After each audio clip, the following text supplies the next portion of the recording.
Okay, I have no idea how I'm gonna get rid of those black bars, to be totally honest.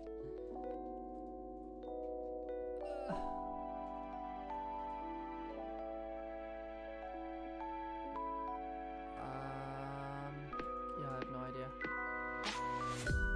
Let's just get into it.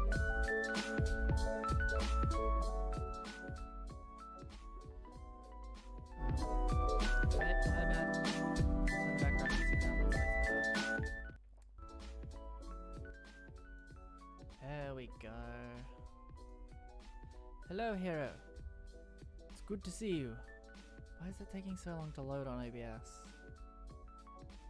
That's odd.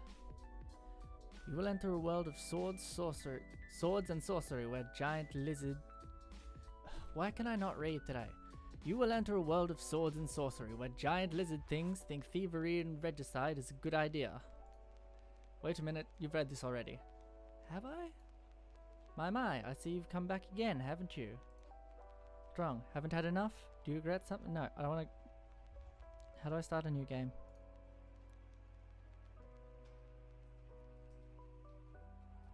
No, I want to start a new game, hold on.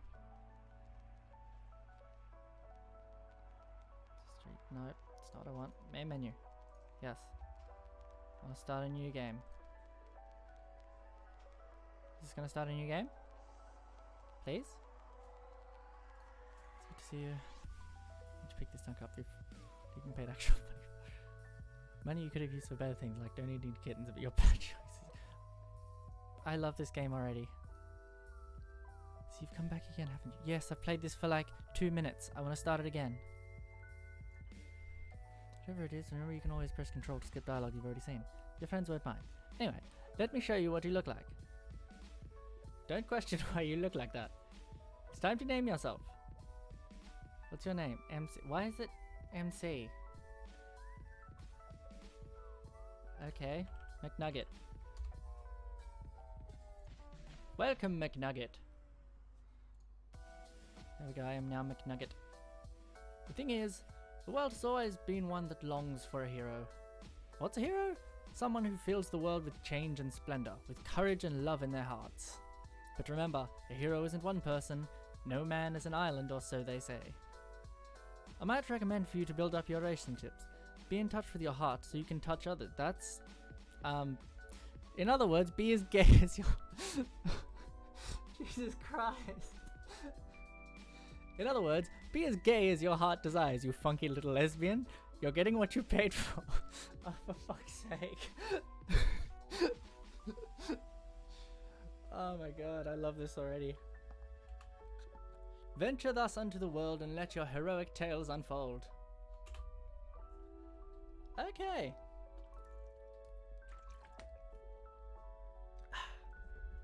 Gotta stay hydrated. Up. Level.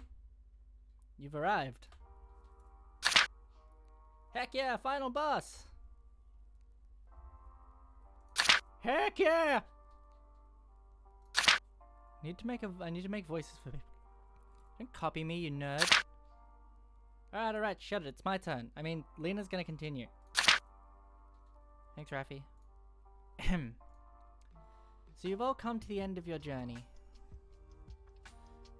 Flames roar about you, trapping you in a cage of heat and noise.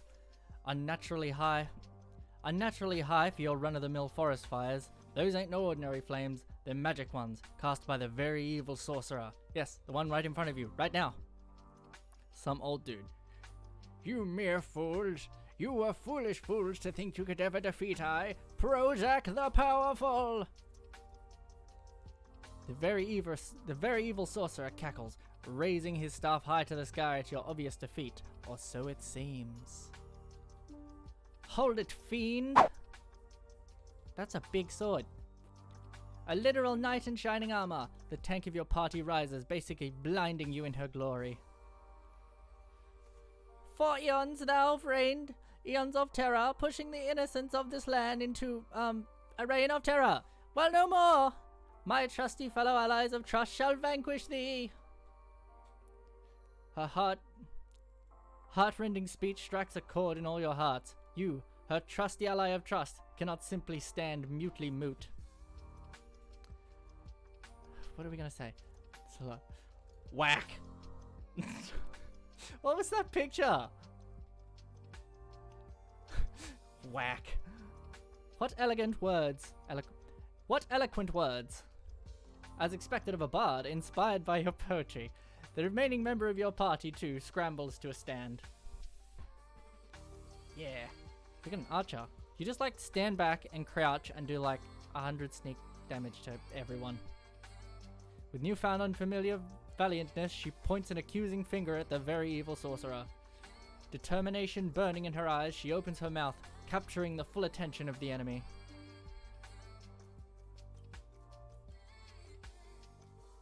Wait. Hold on a second, I don't think I've changed stuff. Wait. Crap. Hold on. Okay, this is, yep.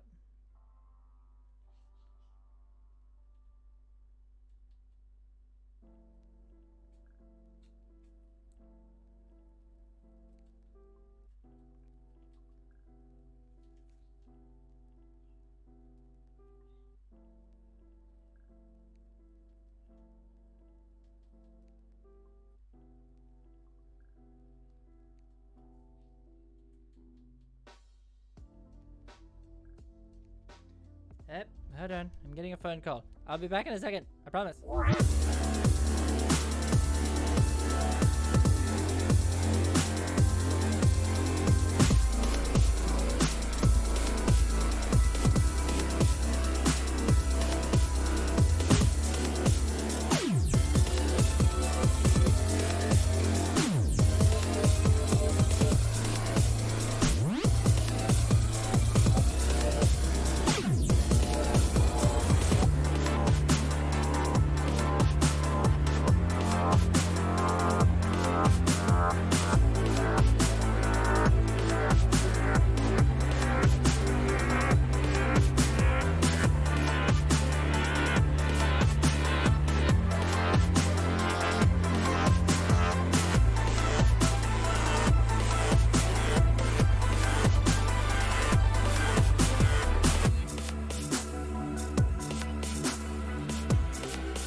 I have returned. Okay, yeah, that was a very important phone call, but I'm back now. It's fine. It's good. It's okay. What are we doing? I have no part in this. I'm actually just in it for the money. In fact, she offers 10 gold to attack your party instead. What? Silence reigns across the dungeon. The sorcerer pounds the business offer. Ponders. Why did I say pounds? I can't brain words good. This is your chance. You throw your dank guitar at the sorcerer while he's distracted. This is your chance. You throw the dank guitar at the arsehole hunter while she is distracted.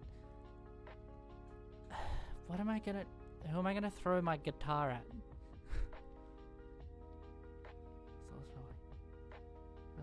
We're after the sorcerer. The hunter looks weak.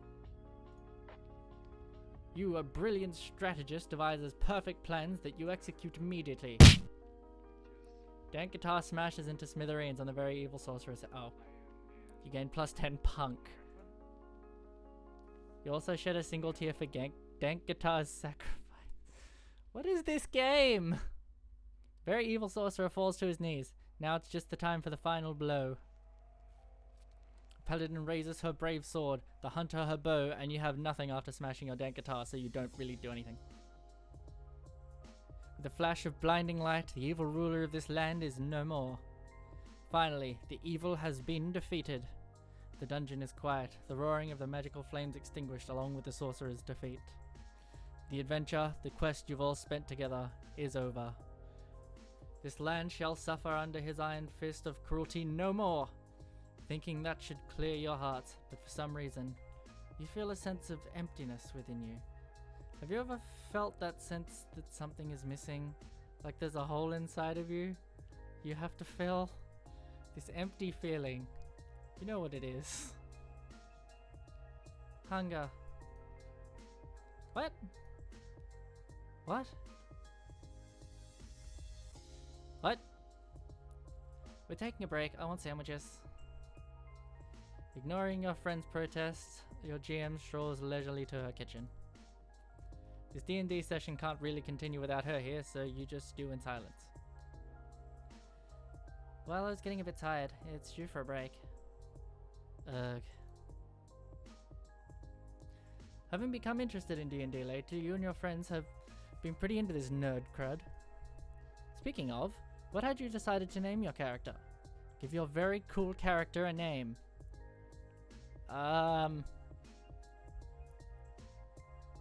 Mind blank. Very cool name. Yeah, no, you actually named your character. You actually named your character Sir Swagger Balls. That's better. That's better. You know what? Sir Swagger Balls is a cool name. Now that's what I'm talking about. Anyways, you suddenly get a very particular and strong desire to introduce your friends to yourself. You wonder briefly why ever you would feel this urge as someone familiar with them already, but whatevs. About you, think about the paladin, think about the hunter, think about the game master, think about that random dude in the background. I want to maybe continue what I was doing, which is not introducing people. Think about the paladin. The paladin is run by Raffi over there. She's the sweetest girl you've ever met. Once she gave you an entire bowl of sweets. That's nice. Sure, it was a bowl mixed with M&M, Skittles, and tiny rocks that look like sweets, but it's just what. This bitch over here giving me rocks. Why? Think about you. That's you, a singy boy. Also known as the Bard, the adventure poet, the completely useless. You feel it reflects your true soul. Hey, fuck you, game. But why you gotta call me out like this? It's your first time with D&D, but you've already concluded that the Stingy Boy is the best class objectively. Who cares if you have 0 attack or defense points? You get to seduce everything. Yeah, okay, I'm by it now. Your little doodle of dank guitar brings nostalgic tears to your eyes. Oh my god, really? Think about the hunter. The hunter is run by the gremlin over there. Her name is Gwen and she's small. Oh, she's so cute.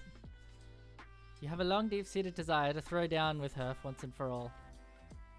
That's wrong button. Forget I pressed that. She is your sworn enemy. No, but she's cute. I don't want her to be my enemy. Think about the game master. Campaign is run by Lena, who just went into her kitchen. She's what you call cool and aloof. Maybe a bit of a mom friend since she got her own place. This is where you're at now. She always What the hell is that word? Chides. She always chides us for leaving milk out in the open. You also suspect she is secretly a genius. Okay. Think about that random dude in the background. Oh, that's Jim. That's Jimothy. Just another ordinary boy. Say hi to Jimothy? Yes, yes. You say hi, inwardly hoping your thoughts reach his ordinary heart. It totally did. Well, that's great. Jim's just kind of here. I want to maybe continue what I was doing, which is not introducing people. Sure, fine, whatever. I introduced everybody, though. You return to your boring life full of not introducing. I introduced everybody, though, game! What the hell are you talking about? In your stupor, you realize most of your friends have moved off to different sides of the room, eager to explore Lena's new house.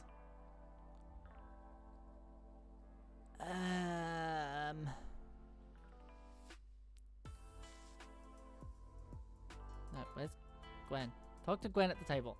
Oh, Gwen, she's cute. She's so small! Is she underage? Oh, I hope not. I'm gonna go with no. Hopefully. You think you've beaten me with your sick-ass guitar smashing? You're wrong! What an annoying brat. Okay, I'm gonna... Yep. Let's, okay. She's a dick. Lounge on the sofa with Rafi. Follow Lena into the kitchen. Say hi to Timothy. Lounge on the sofa. Make small talk. What are you doing? Oh, nothing. Yet. Say, have you watched Infinity's Wars yet? No? Captain Iron dies. You no longer want to make small talk with Rafi. Okay then. Is everyone in this house just a dick? What you doing? Making sandwiches? Wanna help? You can help out Lena, then hang out with others within your break time. Oh, you're allergic to being helpful. I'm not gonna be an asshole. You start helping out. What a nice house guest you are. Yeah, I'm nice. It's 100% what I'm like in real life. Totally, too. Yep, definitely. You decide to criticize Lena's pants. Leaving it out. But why? Why? Shut up! I've said this already, but your pants are terrible. No! I like your pants! Hey, my house, my rules. She gives a cool shrug. It is so cool, the room temperature instantly falls 10 degrees Celsius. Damn, maybe she secretly is a genius. Awed by her sheer coolness, you only realize after a while the sheer number of sandwiches you're making. Why have I made so many sandwiches? Why is there like 15 sandwiches? It's for everyone too. That's really nice of you. Lena looks a little pleased as she finishes up the stack of sandwiches. I'm not really. I'm just used to taking care of my twin brother. I was always the more mature one. I wonder. Well, yeah, you've got your shit together. Obviously. Like, you got mum vibes going on here. You've got your own house and shit. I'm kind of curious what you're like as a child, actually. I still have pictures. I'll show you if we have time. I need to make set voices for them. I need to make set voices for everyone because I'm just... I'm bad with things and stuff. I do voices, but I don't do consistent voices. No, crap. Pressing buttons. I'll take the sandwiches to the table. Could you help me put the milk back in the fridge so the milk babies don't die? What? You know, the milk babies. They die if you don't put them back in the fridge. That's why the milk tastes bad when you leave it out, you know. Ah, that's a... No. No. Lena chides you. What is that word? Lena chides you gently as she leaves you in abject confusion and more confusion. Milk babies? Could it be Lena's dumb? Haha, no. No way. No way, you say, but the mystery nags at your mind. There's no way she's actually not smart, right? Mystery of Lena added. I have an IRL quest. On the sofa with Raph. Make small talk. You no longer. Oh, that's right. Yep. Hang on. Yep. Nope. Okay. You call out to Timothy, who's watching TV. Hey. Hi. Timothy goes back to whatever brain-rotting program he's watching. I'm done talking to people. The people in this house, everybody except... I cannot remember names. What the fuck is wrong with me? The old mum lady is the only nice one. Just as you figured on talking to your friend, the wild Jimothy appears. Approaches. You briefly wonder if this is how wildlife encounters feel. Hey. Jimothy nods back. You realize you don't know anything about Jimothy. He's always there when you come over to Lena's house. Lena just introduced him as Jimothy when you first met. You would think he's her lover or whatever, but Lena's about as straight as a ruler. A bendy ruler. And to be honest, you've always been too afraid to ask. Hydration.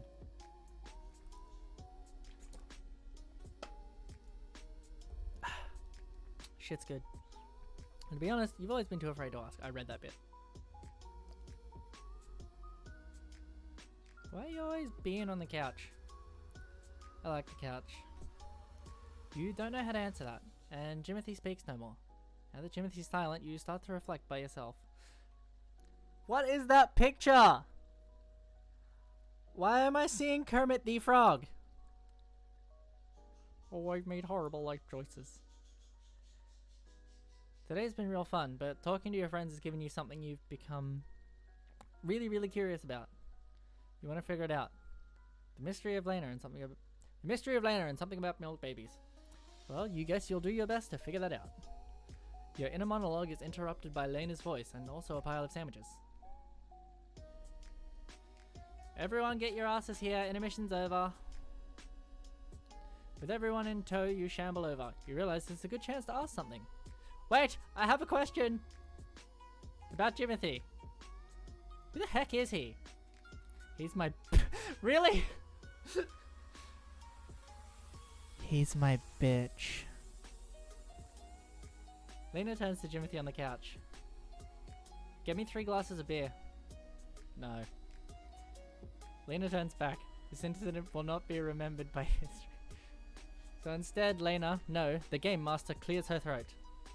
As her words fill the space of the room, everyone feels themselves transitioning into the fantasy land of their creation.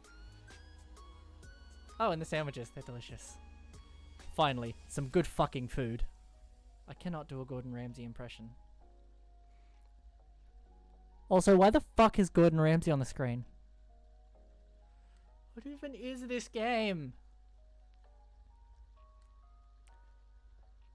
It's finally over. The land is free. You're free from this heavy burden the world has placed upon your shoulders. I need to get narrator voice too. No more innocent blood shall be shed. No more civilians shall cry for mercy. The evil sorcerer has been felled. As you emerge from the dungeon cave place thingy, you shield your face against the blinding light of the sun. Wait, wasn't it night? You realize the blinding light is the light from torches of soldiers here to capture... What? Turns out murder is illegal. Oh, for fuck's sake. What? Crap, who is she again? Oh yeah, it's them. We killed a bad guy! I mean, we vanquished an evil foe for justice! Hey, get out of my face! According to the law, murder is illegal, but ruling a land with evil sorcery and threats isn't. Curse outdated laws created for those in power that make no sense in its application. Luckily, you haven't been discovered yet. Charm a nearby villager to hide you. Now, I'm gonna sneak away. You roll for stealth. Getting a 15 or higher means you will be successful. Let's roll. You rolled 17. Yes! The god of dice has smiled upon you and you were successful. This is good. With a non-evil grin upon your face, you successfully evade the law. You'll probably commit tax fraud too, you absolute criminal. A murder charge upon your name, you managed to sneak away. Ah, crap. I, Jimothy, a commoner, sees criminals trying to get away. Oh, for fuck's sake, Jim! Alerted by a nameless commoner, the soldiers immediately zero in on you and your friend. Jim! You absolute twat! Why? As the soldiers cast a sleeping spell on you, the last thing you see is Jimothy. I'm sorry, Lena's friends. You know I had to do it to him.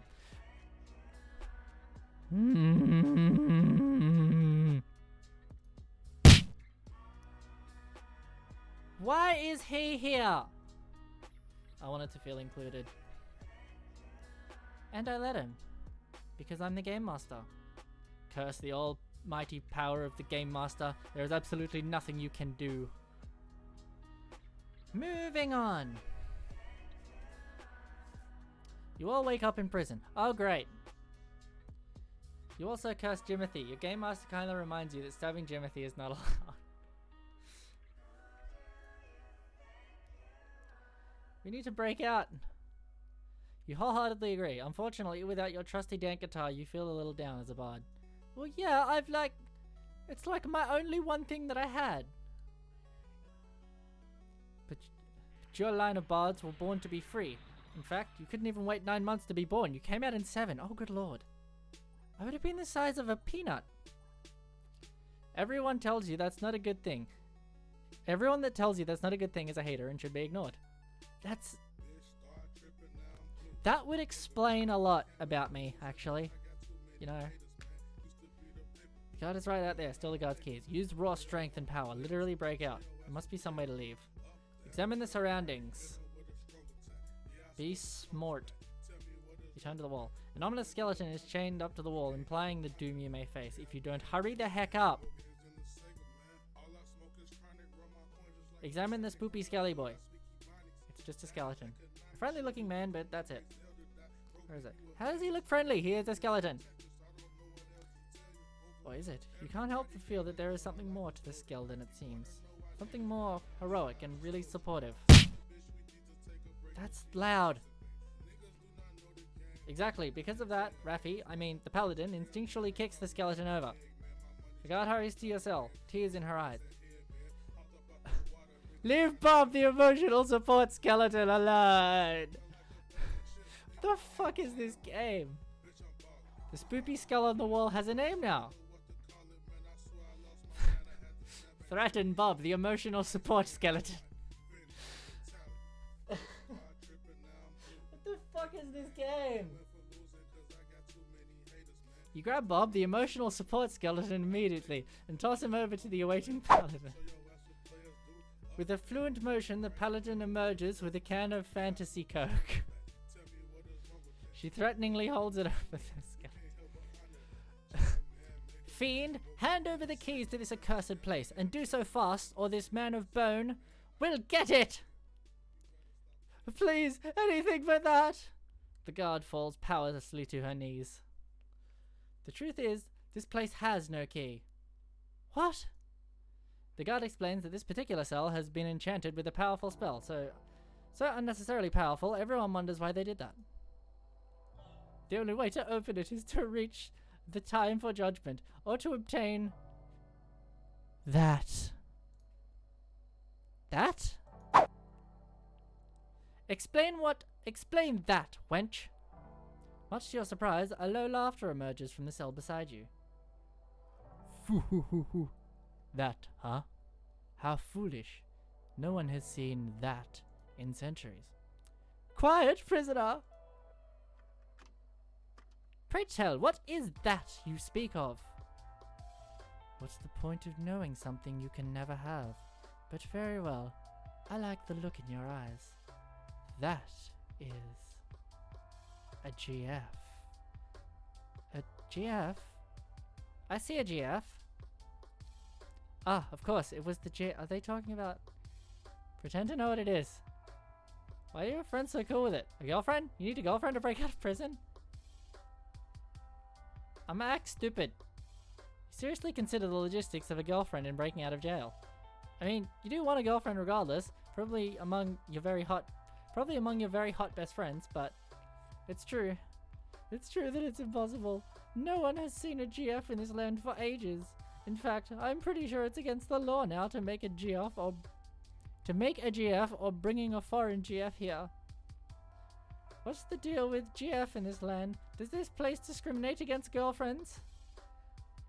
That's the wrong voice. I'm big dumb. Though, you could always make them in private.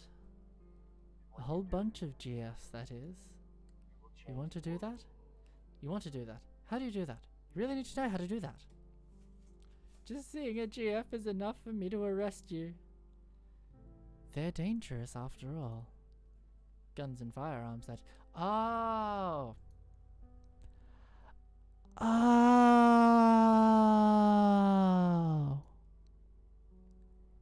You knew that. You totally knew that all along. Yeah.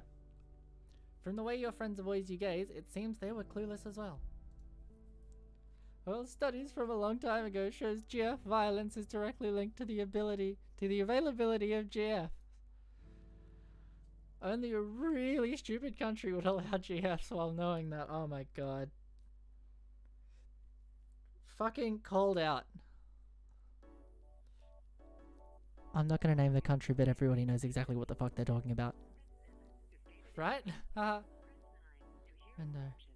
Laddie! Welcome, welcome, friendo. This game is, interesting. It's been incredibly fun, though. Trying to make up voices for characters and forgetting which voices I have for which characters. Right, haha. Unfortunately, shading a certain country has made trial time arrive.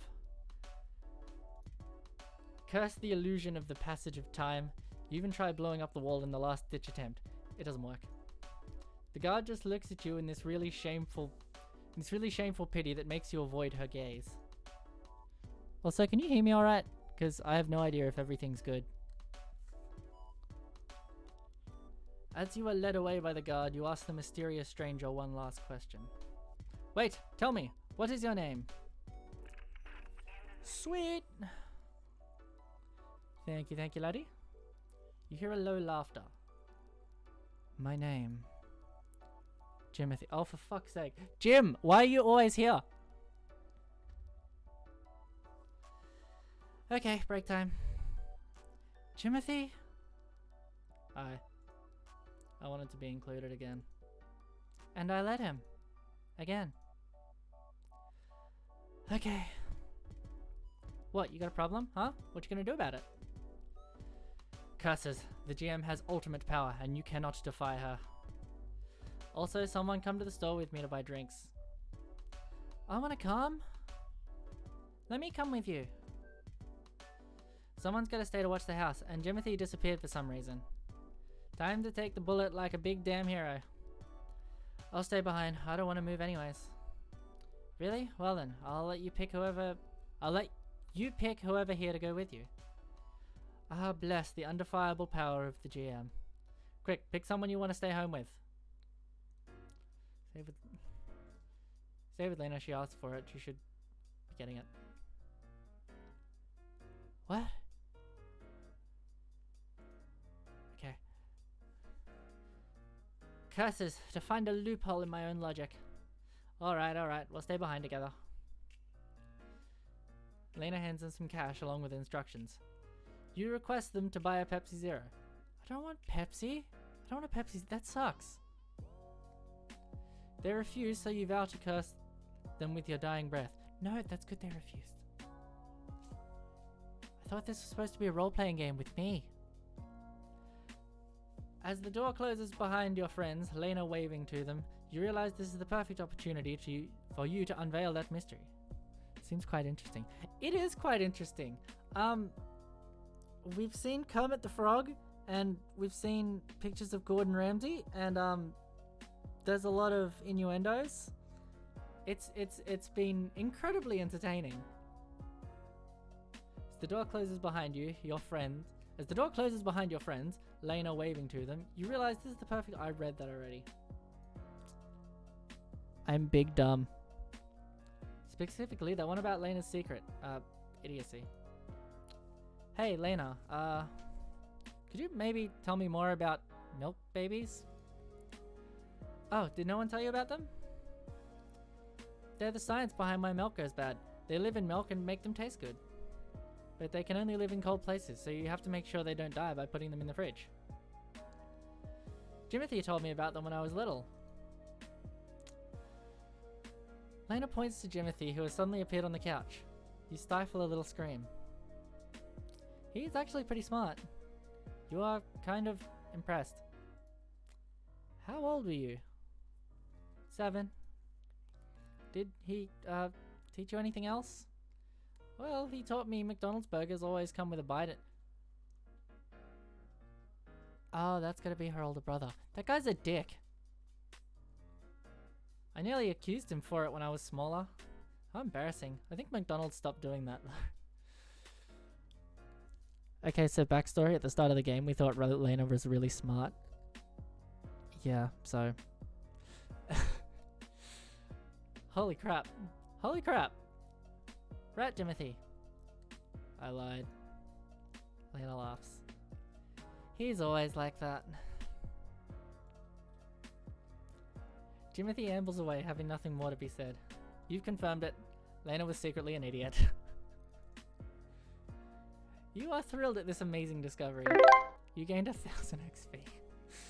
Yay! Not that you can use it in real life. You guys are really close, huh? You try not to laugh as you picture young Lena believing every bull young Jimothy fed her. Yeah, do you want to see? Let's see, us in childhood? Surprised, you nod and she takes out her phone. Ah, that's cute. Of course they're doing the OK hand symbol. I can't read those words. The identical kids stuck to each other, small, happy smiles on their faces. We were really close when we were younger, but now we're grown-ups, we're not so clingy anymore. You recall Lena randomly including Jimothy in D&D, or how Jimothy just stays there when he doesn't live here. You would beg to differ about that statement, but something in its tone makes you stop. Something like reassurance. Why would Lena reassure you that she isn't clingy to her brother anymore? Lena shows you a little more of photos in her childhood, and you settle into a comfortable rhythm. There's a strange kind of intimacy in it, huddling close together as you flip through nostalgic photos close to her heart. Ah, yes. Somehow being with Lena is really relaxing. All of a sudden, Lena hesitates, then puts down her phone. You get the feeling she's realized it's only the two of you together. Knowing it is one thing, feeling it is another. Can I tell you something? You nod curiously and Lena continues. To be honest, for a long time I couldn't really stand to look at my photos when I was younger. I got my own house, I have my brother and friends like you who see me as I am. I should be happy my parents didn't hit me or kick me out when I told them, but they still call me a boy when I come over. Oh my god! My mind literally just fucking exploded. I need an explosion gif. This would be a lot more entertaining if I had a face cam right now. I need to do that. Just explosions. Yes. So looking at the photos we took as a family feels a bit strange. Lena's face holds the same impassivity as ever, and yet her fidgeting fingers tell you otherwise. Take a hand. Yes, do it. Gently you place your hand onto Lena's. Yay! She leans into the touch. You squeeze it, because the thing is, you want to try and make her feel safe and important. Safe and important, like she tries to make everyone feel, like she makes you feel. Oh my god! I love it! Yes, it's cute! Like you were someone who was a someone to her, because she is someone who is a someone to you. When you relax your hold, Lena's face looks red. She leans into your shoulder. You feel the warmth of Lena's shoulder through the thin fabric of your sleeve, And you stay like that for a while. I love this! In a silent pace. Hey. Wait. Ah!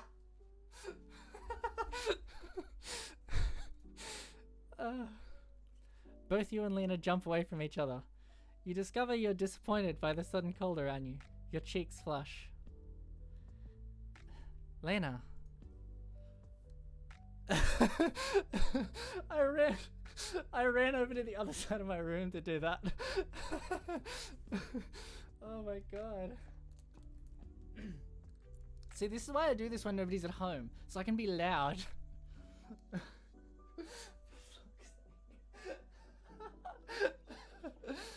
Oh, I so need to set up a face cam. This is fucking amazing.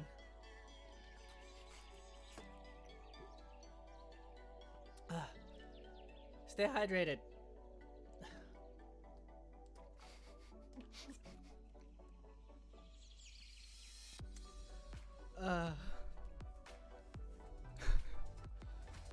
What the hell was that?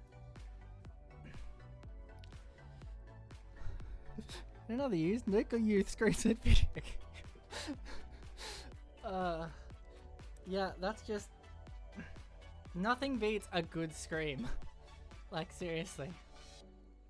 Soon after your internal turmoil, your friends return with food and a Pepsi Zero, even though disgust is evident on their faces. Nice. My throat's dying now. Curses shall not befall them in your dying breath. It takes a bit of a scuffle to return to each of your seats. Soon enough, though, the game master clears her throat. And it begins. The trial for the murder of your victim, Prozac, very evil sorcerer, McEvil, commences. The Queen Majesty herself is the judge. Okay, hold on a second. I need to move up. My neck hurts. The Queen Majesty herself is the... I already read that. The thought! She's not a thought. She's a hardworking queen. What do you think, Sir Swaggerballs? Oh yeah, that's my name, by the way. My name is Sir Swaggerballs. I couldn't pick anything else. I typed in a different name, and the game said, okay, so you want to be called Sir Swaggerballs, and the two options were yes and yes. So we're Sir Swaggerballs now, and I do not... Yeah. I actually forgot about that. For fuck's sake. I'm gonna...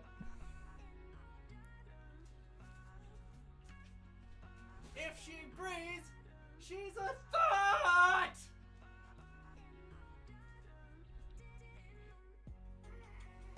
I hate that. Forget I did that. That voice crack was horrible. Ignoring you all, the judge picks up the gavel and knocks it against the stand. Queen Thought... The trial commences! After the opening statement accusing you three of a heinous crime of murder, terrible, the prosecution calls the witness to the stand. If all your playthroughs of... What the fuck is that? Phonetics rights are to be believed, this is the bit where you can prove your innocence. The actual hell is this game? I know! This was one of the games that came in that like $5 bundle. And I've had it installed for like 4 months and I haven't played it yet because I've really been wanting to do it on stream, and I'm so fucking glad I did. Better keep your wits sharp, Sir Swaggerballs. The guard of the prison comes to the stand. This is... For context, this character came in crying, and now this character is always crying. That is a play on Phoenix right below again. I don't know what that is either. As the guard to this kingdom, it is my duty to be observant. And obviously, these criminals hate rock. What? What? Nah, some of my best friends are rocks. When I found them, they were viciously attacked a stone wall. And look what I found at the scene of the crime. The guard holds up a rock. Somehow you recognize it as one from the cave. What the fuck is it with rocks? I thought it was a skeleton. Oh, for fuck's sake.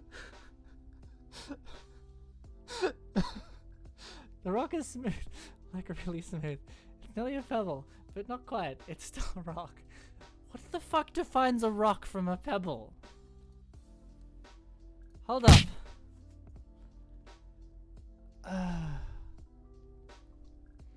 I examined the rock. What? Why is it the rock? Why is it the rock?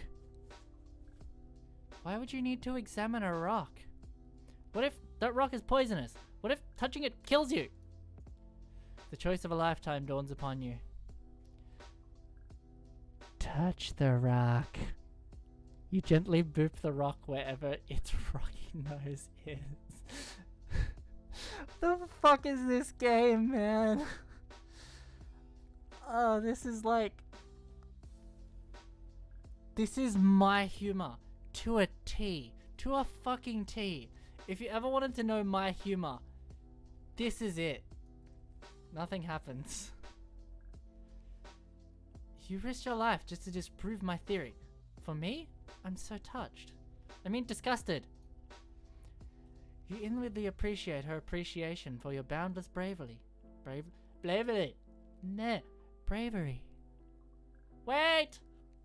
The court whispers amongst themselves. Whoosh. I realized this rock is a crucial evidence that we are innocent. With a jolt, you realize what she is talking about. Yeah, I realize what she's... Shit. I got it. The smoothness of the rock proves the sorcerer was attacking us first, probably. I got it. The rock proves the man was evil. What more could you want, people? The court seems to disprove. Fuck. Gwen approves loudly. Raffi has a rare disappointed look on her face as she continues. You see, sires, this proves exactly that our actions were justified self-defense. Please look at this rock. The judge cranes and observes it. You have no idea what's up. Did the sorcerer somehow carve a written confession on it? Smooth, is it not? The smoothness that shows the sorcerer was, in fact, using the high magical powers to burn our surroundings to a fault degree. Using the magic he was so proud of. But you can use fire magic. We just saw you try to explode out of this prison. Ha! That was but a magic missile. As evidence, you can look in the cell we were just at. The rock should be jagged. What an amazing deduction. She's so smart and tall. She's good. The court whispers amongst themselves until the judge bumps their gavel. Order in the court! Having listened to both sides, it is very obvious the verdict is... not guilty! You're free! Yay! Brave dance! Crab Rave. You and your friends get charged with a small fine anyways, but victory and freedom is sweet. Congratulations, hero. Not only have you purged this land of evil and saved your friends' hides, you have also gotten scot-free off murder. Yay! And really, what more can a hero want? You celebrate joyously with your friends, wishing more than ever for your dank guitar so you could play a little happy tune. Sacrifices have been made, but it has been done. You have earned your happy ending. We did it! Yay! And today's campaign ends. Good job, guys. Thanks, Lena. That was fun, I guess. It's already late at night, huh? With a shock, you realize it's past midnight. And how fortunate that you're the only one without a car. While you're calculating taxi fares, While you're calculating taxi fares, though your friend's voice calls out to you. I'll drive you home. You're a little surprised, but pleased nonetheless as she takes her keys. As she instructs Jimothy to lock the door when everyone leaves, you say goodbye to your friends. They happily tell you it was fun. You sure are looking forward to hanging out again. Lena holds you by the hand as she leads you out. Yay! Her hand is pretty cold. You hold it tighter as if to warm it up a little as you walk, and walk you do. in silence, warming each other, if only by the touch between two palms. Finally, she opens her mouth to speak. McNugget. Oh yeah, that's what I tried to name myself at the start. What? It's a cool name. Thanks. It was really nice having you today. Like, really, really nice. Talking to you about memories I love, or just sitting together quietly. You feel something in your chest. You feel something in your chest flutter at the sincerity in her words. How strange. Your touching hands are only so great, and yet the heat from Lena's hand warms your entire body right down to your heart and right up to your ears. You know, I love spending time with you today too, because I really like you, Lena. No problem, Letty. What noise did it make? What noise would that be? I have no idea. Thanks. A giggle escapes you. You suddenly realize you don't need to keep holding her hand. You're warm already, and yet, to be honest, you don't really want to let go. Hey.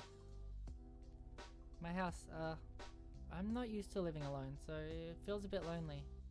Do you want to come over this Saturday? We can watch movies or play games or just the two of us. I'm asking this as a date. Oh my god, yes! Yes! Yes!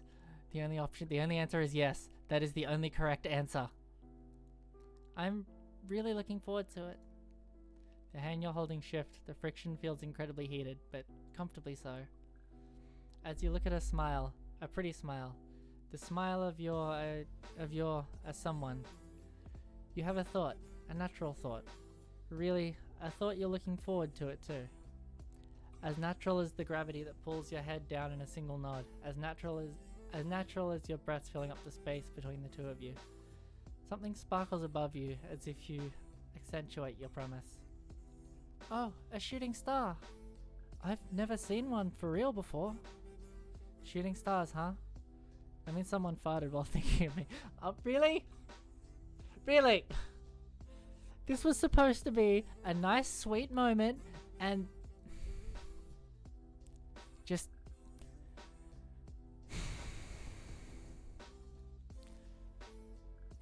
My brother told me that. Oh, of course he did. Why am I not at all surprised? Of course. Yeah, exactly. Of course he did. And he also told me, if you see a shooting star while holding hands, it means you'll be... Lena looks incredibly sweet as her voice trails off. Brows furrowed as she searched her memories. Okay, McNugget, don't fuck this up. Be cool for once in your life. Don't ruin this, man. Say something cool. Your lucky star? Shit, shit, shit. You fucked up. You finally got somewhere, and this is what you say to the coolest person you know. Fuck. You force a smile, praying this dumpster fire goes unnoticed. To your surprise, Lena isn't looking at you with absolute disgust, but with fondness. You know what? Why not? Your heart tickles. Hey Lena. You step forward just a little closer. Just a little bit, closing the tiny gap between you and her. She looks to you, realizing what you're about to do, and you... If you don't want this, move away. If you don't want this, move away, okay? She doesn't move away. Ending, Lena. Oh my god, yes! Oh, that's so cute! Ah, that's so cute!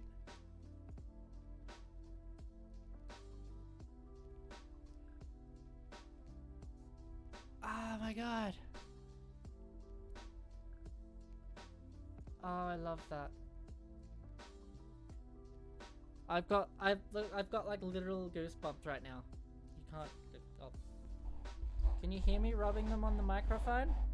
Those are goosebumps.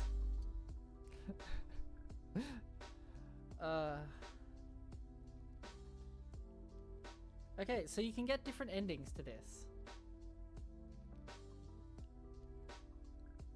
So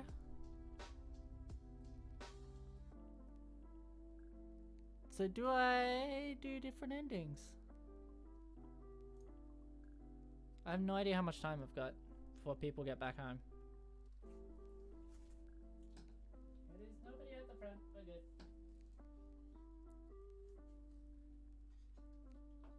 Okay. Hello, hero. It's good to see you. You will enter a world of swords and sorcery where giant lizard... Wait a minute, you've already read this. See, you come back again, haven't you? Wrong answers? Haven't had enough? Do you regret something? Well, whatever it is. Remember, you can always press control to skip dialogue you've already seen. Okay, your friends won't mind. Anyways, let me show you what you look like. Don't question why you look like that.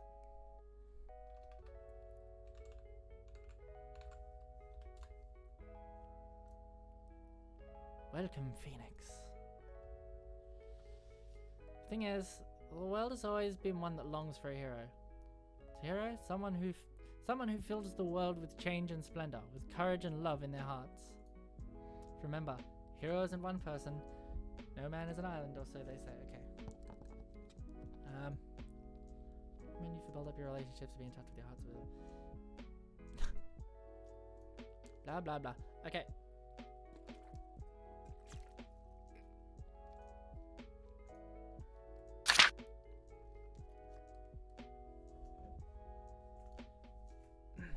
Shh, language. I'm gonna pick different.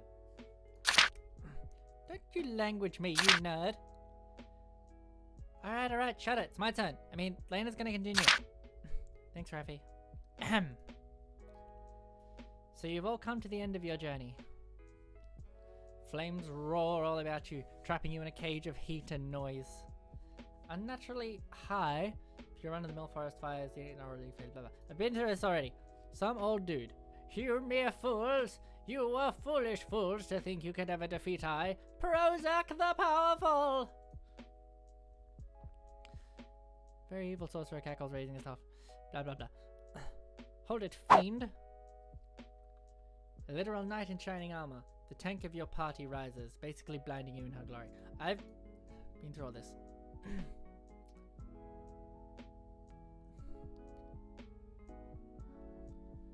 Aye, cruel foe, for too long have God's mercy kept thee on this land. Thou shalt taste foolish fall as thou, fail and stuff.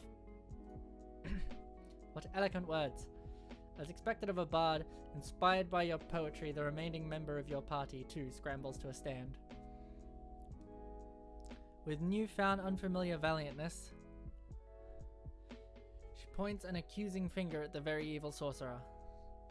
Determination burning in her eyes, she opens her mouth, capturing the full attention of the enemy. I have no part in this, I'm actually just in it for the money. In fact, she offers 10G to attack your party instead. Silence reigns across the dungeon and the sorcerer ponders the business offer. Okay, we'll throw it at the asshole hunter this time. Are you I don't know Roman numeral. 5, 6. Okay, are you Henry VIII? Because you sure are executing those perfect ideas as soon as they come. Bonk. You netted about half of the asshole's life. Good job, asshole destroyer. Really? That sounded wrong. Nice shot. You stare coldly at the metaphorical blood on your hands. You have no regrets, but you do shed a tear for Dank Guitar's sacrifice. No, my guitar broke again. The very evil sorcerer himself looks very confused. In fact, he hurts himself in the confusion. The evil sorcerer falls to his knees. Now is just the time for the final blow. The paladin raises her brave sword, the hunter her bow, and you have nothing after smashing your Dank Guitar, so you don't really do anything. With a flash of blinding light, the evil ruler of this land is no more. Finally, the evil has been defeated. The dungeon is quiet, the roaring of the magical flames extinguished along with the sorcerer's defeat. The adventure, the quest you've all spent together is over. This land shall suffer unto his iron fist of cruelty no more. Thinking that you should clear your hearts, but for some reason, you feel a sense of emptiness inside you. Have you ever felt that sense of something missing, like there's a hole you have to fill, this empty feeling, you know it is? Hunger. Can I... What? No! What's the... What? We're taking a break. I want sandwiches. When your friends protest, your game master allows you to leave the kitchen. This D&D session can't really continue without her here, so you just do in silence. Well, I was getting a bit tired here. It's due for a break. Having become interested in D&D lately, you and your friends have been pretty into this nerd crowd. Speaking of, what did you decide to name your character? Character, a very cool name. So yeah, I'm just gonna type in buttface and then... Yeah, no, you actually named your character Sir Swaggerballs. No! Fine, your name can be buttface or whatever, I guess. Anyways, you suddenly get a very particular and strong desire to introduce your friends to yourself. You wonder briefly why ever you would feel this urge. It's someone familiar with them already, but whatevs. Okay, I actually have introduced myself to them this time. Think about the Game Master, think about the Hunter, think about the Paladin. No, wrong one.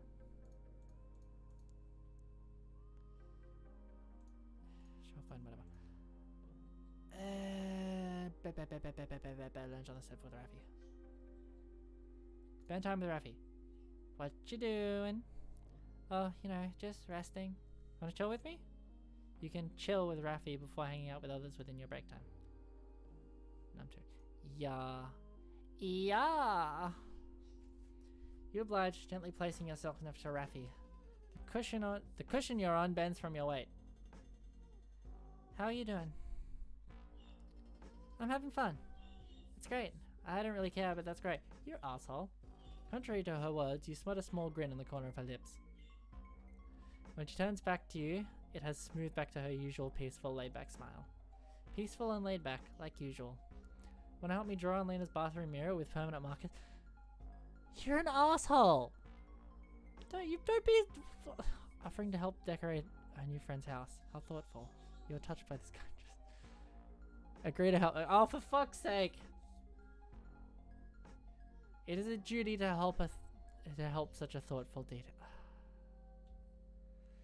Do I actually get to draw? You get up from the couch, tagging along with Rafi to the toilet.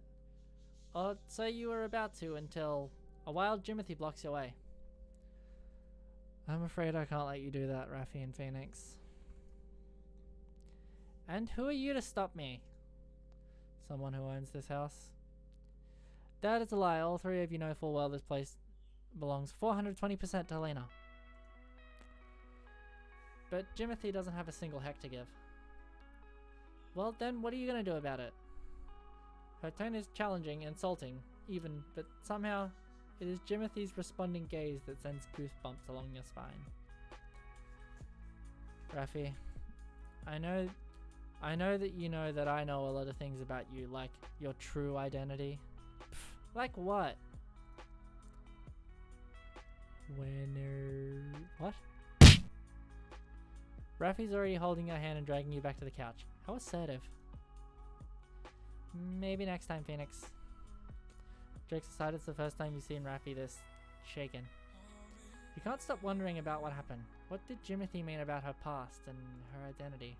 The mystery nags at your mind. Mystery of Rafi added. Ooh, so we get to do different things about different things. Okay, I want to talk to Gwen even though she's an asshole. Spend time with Gwen. Gwen is fiddling on her phone, furiously typing something. You vaguely catch some photos flash past her screen. You have time to sit down and figure out what she's doing before hanging out with others within your break time. Yeah. You take your seat back at the table. Gwen glares at you, or stare curiously. You can never really tell. As soon as your eyes glance over the phone screen turns black. How dare she try to protect her privacy by turning her phone off? What was that? It's nothing. Go back to being a nerd. You're the nerd. I'm not a nerd, you're the nerd. You are. Your face is a nerdier nerd. Stop yelling, you two. We just finished playing D&D. You both are nerds. Under Rafi's infinite wisdom, you enter a grudging truce. I can't believe you smashed your guitar. It was your dank guitar. You gently correct her. The term is dank guitar. Anyways, didn't you love that thing? It was worth it. Smashing my head? You inform her that is correct. Oh, you're on, asshole. Gwen opens her mouth to say more, but is distracted by a ping on her phone. This is your chance. You may be a complete idiot with 2 remaining brain cells, but you do have a sharp eye for chance. What are you even looking at? Gwen raises her head in a daze. Cryptids. What? Nothing! Go away! Gwen rejects further conversation. The question nags at your mind. Could it be Gwen has a relation to cryptids, or mystery is seriously nagging at your mind? Mystery of Gwen added. Okay. Say hi to Jimothy. Call that's Jimothy. He's watching TV. Hey! Hi. Jimothy goes back to whatever brain-rotting program he's watching. So is that... Yep, okay, so we don't get any of Jimothy's. Okay, we did Lena's one last time. Let's be done talking to people. Just you figure you're done talking to friends, a wild Jimothy appears. You briefly wonder if this is how wildlife encounters feel. Hey! Jimothy just nods back. You realize you don't know anything about Jimothy. He's always there when you come over to Lena's house. Lena just introduced him as Jimothy when you first met. You would think he's her lover or whatever, but Lena's about as straight as a ruler. A bendy ruler. And to be honest, you've always been too afraid to ask. Who in the world are you? I'm Jimothy. You don't know how to answer that, and Jimothy speaks no more. Now that Jimothy's silent, you start to reflect by yourself. And here's the Kermit the Frog image again. Today's been real fun, but talking to your friends has given you something you've become really, really curious about. You really want to figure it out. Mystery of Raffi and her true identity, and her past. Well, you guess you do your best to figure that out. Your inner monologue is interrupted by Lena's voice, and also a pile of sandwiches. Everyone get your asses here, intermission's over. With everyone in tow, you shamble over. You realize this is a good chance to ask something. Wait, I have a question. About Jimothy. Who the heck is he? He's my bitch. Lena turns to Jimothy on the couch. Get me 3 glasses of beer. No. Lena turns back. This incident will not be remembered by history. So instead, Lena, no, the Game Master clears her throat. As her words fill the space of the room, everyone feels themselves transitioning into the fantasy land of their creation. Finally over, the land is free. Okay, we did this. Realize the blinding light, yes. Okay, so this time, let's charm a nearby villager to hide you. You roll for charm, and there's Timothy in the background. Getting a 15 or higher means you will be successful. Let's roll. You rolled 19! Yay!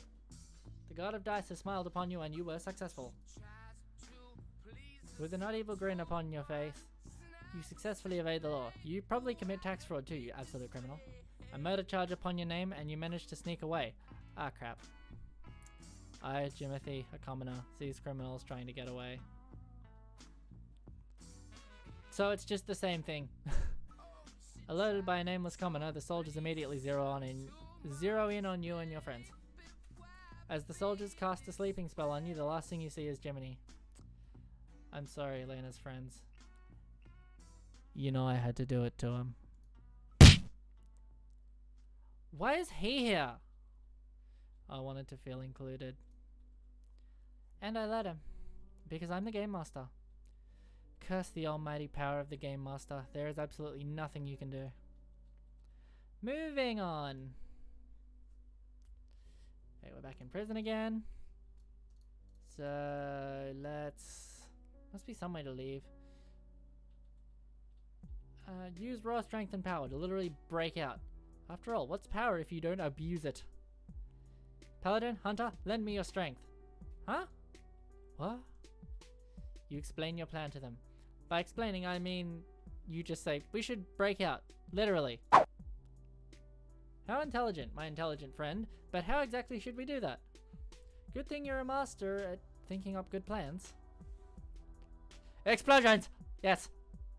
You start explaining your very good plan to your friends. So first thing first, you aim at a wall. And then you cast explosive fireball on them. Your friends immediately love the idea. Seriously? Burn them! The guard returns, finding the wall smashed, Bob the emotional support skeleton in pieces, and 2/3 of you literally on fire. You slowly backs away. Another guard appears to witness your state. Tearing Valley to avenge Bob the emotional support skeleton, she escorts you. A place you've never been before and never should have been. That is... A low voice suddenly emerges from a nearby cell as you pass by it. Hands bound, you strain to hear it. Remember to keep your wit... This is... I'm pretty sure this is Timothy. I'm gonna do Timothy voice. Remember to keep your wits about you, heroes. This will be your worst trial yet. Take my advice to your hearts if you have one still, for I am... Jimothy. Okay, break time. Timothy? Hi. I wanted to be included again. And I let him. Again. Okay. What, you got a problem, huh? What you gonna do about it? Curses. The GM has ultimate power and you cannot defy her. Ugh. I must hydrate more.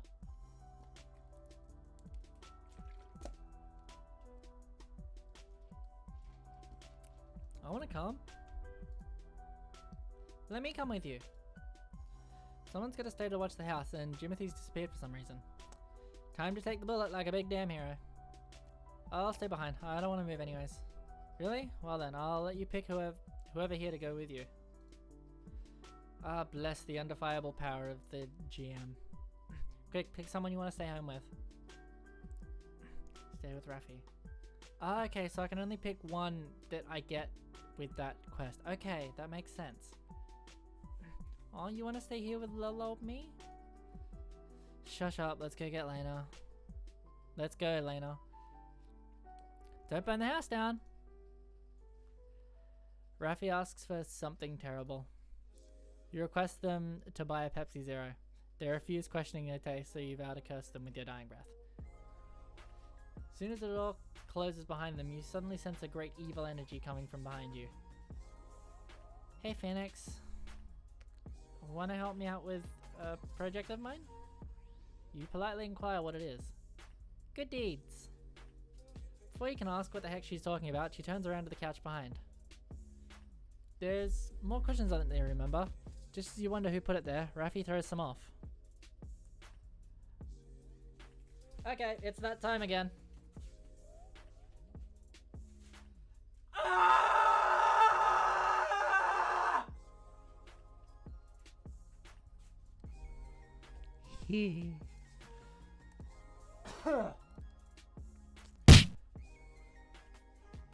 I thought you were missing. He does this every time. Hi. It looks like those two are pretty good friends. You remember your question of who the heck Jimothy even is? Is he like a childhood friend or something? And speaking of questions, you still have no idea about Rafi's dark past. So, Jimothy, remember our thing? Jimothy nods, expressionless like always. Rafi grins and takes you by the hand. You're surprised by the sudden contact. Not that you hate it or anything. You're dragged off to a familiar place. The place the most important to mankind since the beginning of civilization, ensuring their survival. The bathroom. Wait. Jimothy, didn't you just say you wouldn't draw in the bathroom mirror earlier? I did. Here's an important lesson, my sweet Phoenix. People change their minds. And they do it quicker with bribery.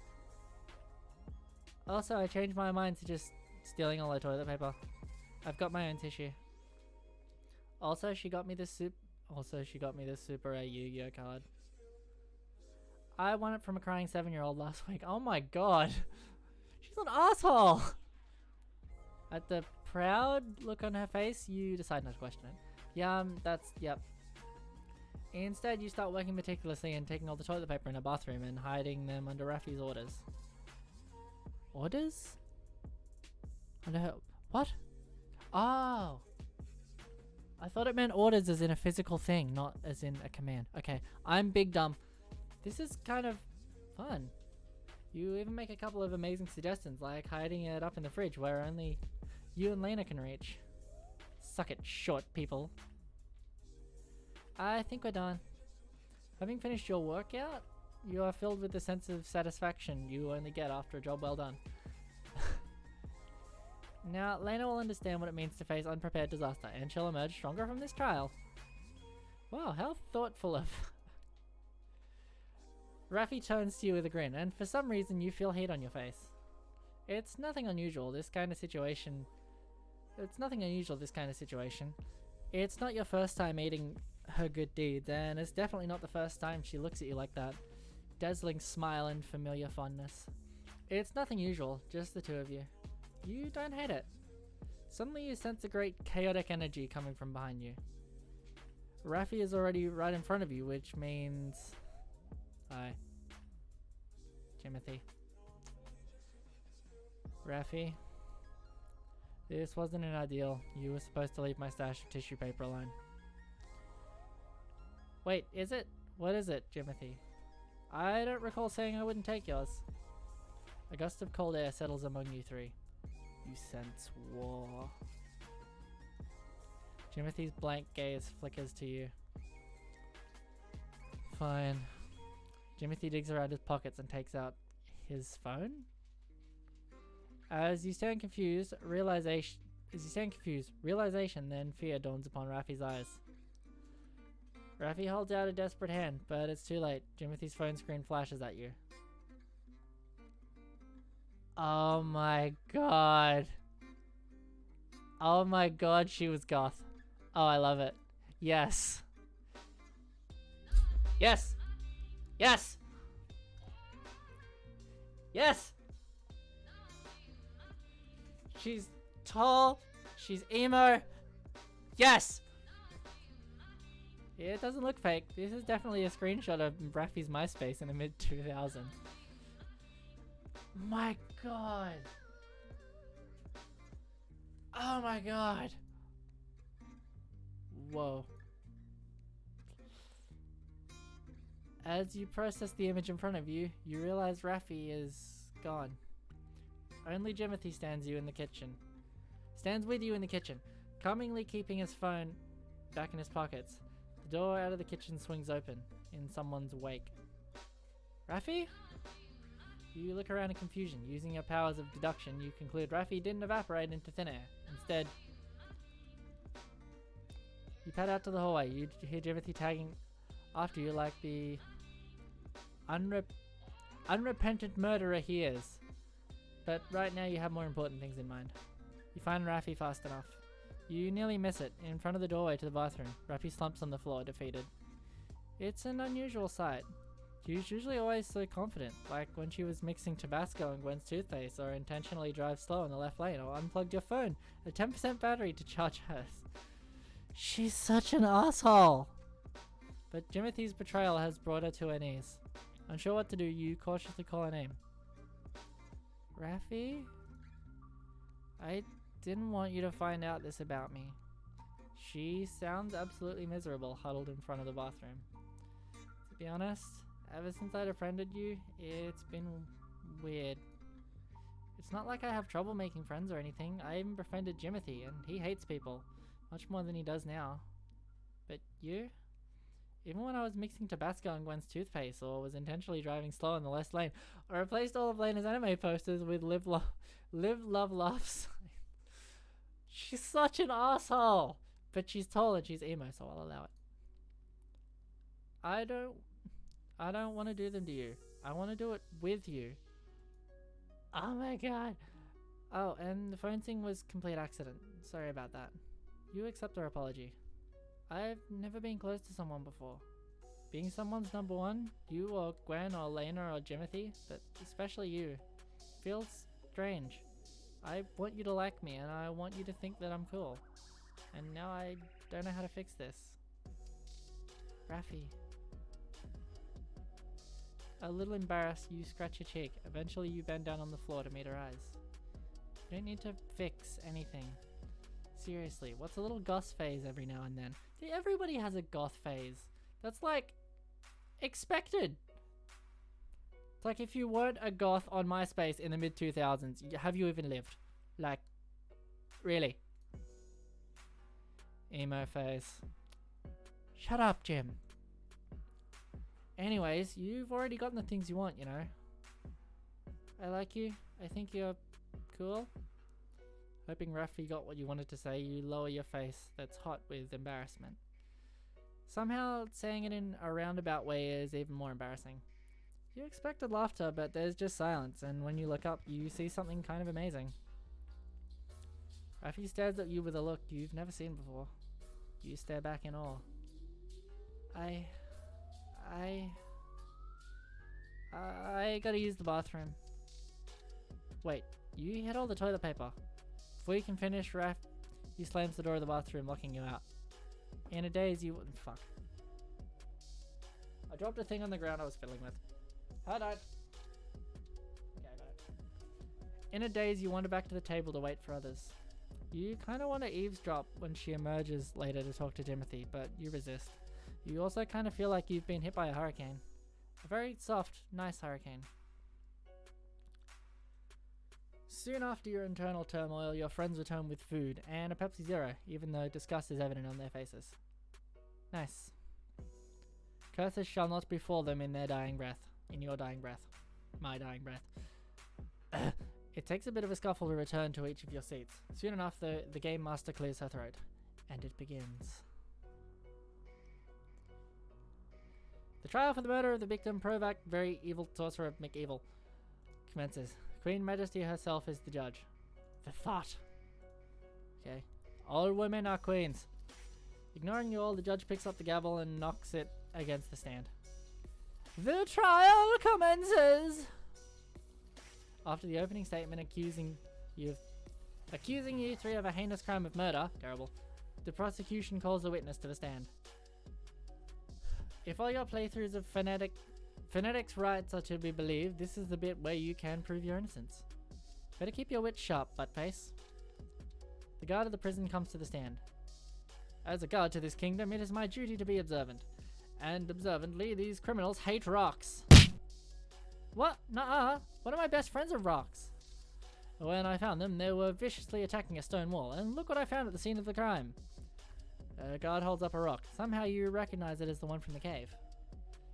Oh, it's the rock again. Hold up.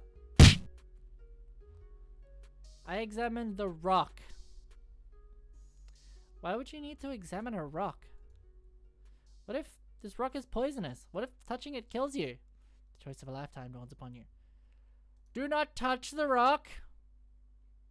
You're right. She has a point. Risking your life just to reassure someone is but a foolish gamble. You gained one sensibility along with the title of a coward. Fuck you, game. Yeah, I would have touched the rock. I did it last time.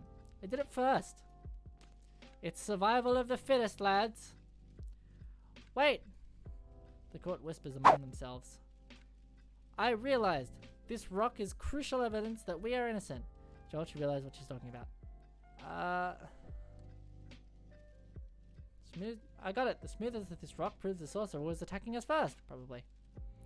Rafi shines a rare, approving smile in your direction. You beam. Yeah, you Gwen tutting in the background. You see, sires, this proves exactly that our actions were justified self-defense. Please, look at this rock. Judge cranes it and observe it. You have no idea what's up. Did the sorcerer somehow carve a written confession on it? Okay, we've been through this bit before. Blah, blah, blah, blah, blah.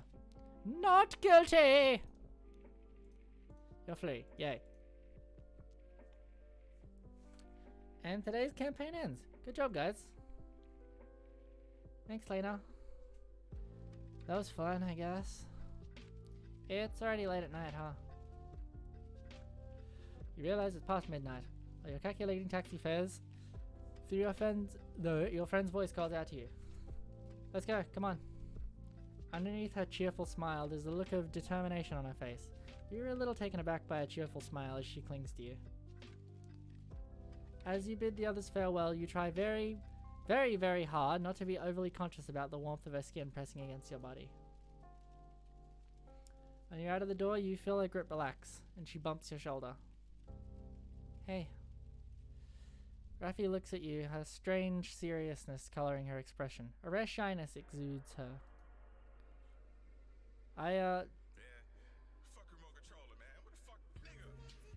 What the fuck was this music? I just heard the PS2 sound. Okay, we're skipping this one. That was odd. Okay, back to the game. Okay, there we go. She seems lost for words, so you take her hand in yours. She eases into your hold and continues, head hung down. I try to look impenetrable all the time, but somehow I don't hate that you know something embarrassing about me. Why? It's strange to see her without her usual laid-back smile with her head hung down. You're gay. It's strange to see her without her usual laid-back smile. With her head hung down, your gaze on top of her head, there's a single strand of stray hair hanging loose out of her ponytail. Before you realize, you reach out to smooth it back, and before you realize, your true thoughts tumble out of you. Embarrassing? That was adorable. Meep. Jeez, this is what I'm talking about. It feels like Raffi has put down some kind of burden, straightening up a gaze, avoiding your eyes. A rare shyness. You learn about Raffi. You'll also learn about yourself, specifically. Tentatively, you place a hand on your chest. It beats wild and strong, not like the fluttering you're feeling at all. It beats in a rhythm. You wonder how Raffi's heartbeat sounds like. Hey, are you free this Saturday? Remember what I said about wanting to do things together? Do you maybe want to try coming with me to crush the little kids and steal their cards in Yu-Gi-Oh battles? Oh my god. Like a date? Exactly like a date.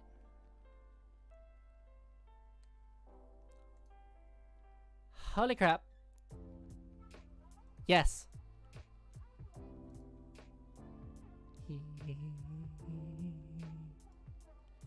I feel nice. I think I'm looking forward to it. The grip on your hand grows a teeny bit tighter and you squeeze back in turn. The quickened pace of your heart makes you desperate to hold on to something. You can't wait for Saturday. That's what you realize. The way she pulls you along to her car fixes your gaze on her back. The way strands of hair tucked out of her ponytail swaying along with her movements. The way she glances back at you to see if you're following, and the way your eyes capture her every movement, from the flowing hair to her pretty eyes. That's what you realize. Say something stupid. Against your better judgment, you decide to say something stupid. Raffi, you must be the yellow-eyed demon because you're my obsession. Fuck! She lets go of your hand. Fuck! You look down at your empty hand. Raffi doesn't say anything and you expect the look of absolute disgust. Instead, she laughs a beautiful laughter that sends waves of heat to your face. And then, her hands cup your cheeks. And then, Phoenix, I'm going to give you a kiss, okay? Yay! When she steps back, you still can't erase your grin. A hand placed gently on her cheek. Hand placed gently on the cheek, her lips touch. Like the teaser she is, she merely smiles and takes your hand. She's acting all confident, but the blush on her own face doesn't escape you. Ending, Raffi. Yay! We did it!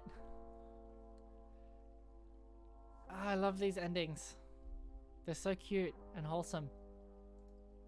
Except, you know, when we're destroying 7-year-olds in Yu-Gi-Oh. Okay, there's probably only one more ending with Gwen, so let's... My voice is getting dead. My voice is getting the very dead. So no one's home yet. Great.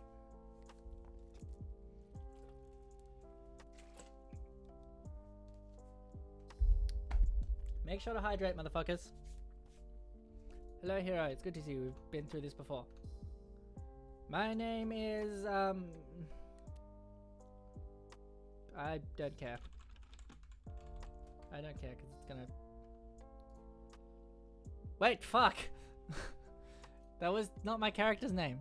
Well, I am don't fucking care. Okay. The thing is, the world, blah blah blah. Heck yeah! We have done this all before. Have a donkey because we're here to kick your ass. It's expected of a bard. Blah blah blah. Yeah, nothing. Nothing happens there. It doesn't change. Not knowingly. Taking a break. I want sandwiches.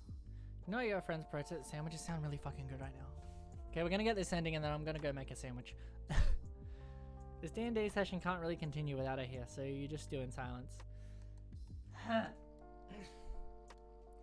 I was getting a bit tired. It's due for a break. Ugh. Having become interested in D&D lately, you and your friends have been pretty into this nerd crud. Speaking of, what had you decided to name your character? Again, I don't care. Because, so swagger balls. Now that's what I'm talking about. Anyways, you suddenly get a very particular and strong desire to introduce your friends to yourself. I've introduced them all before.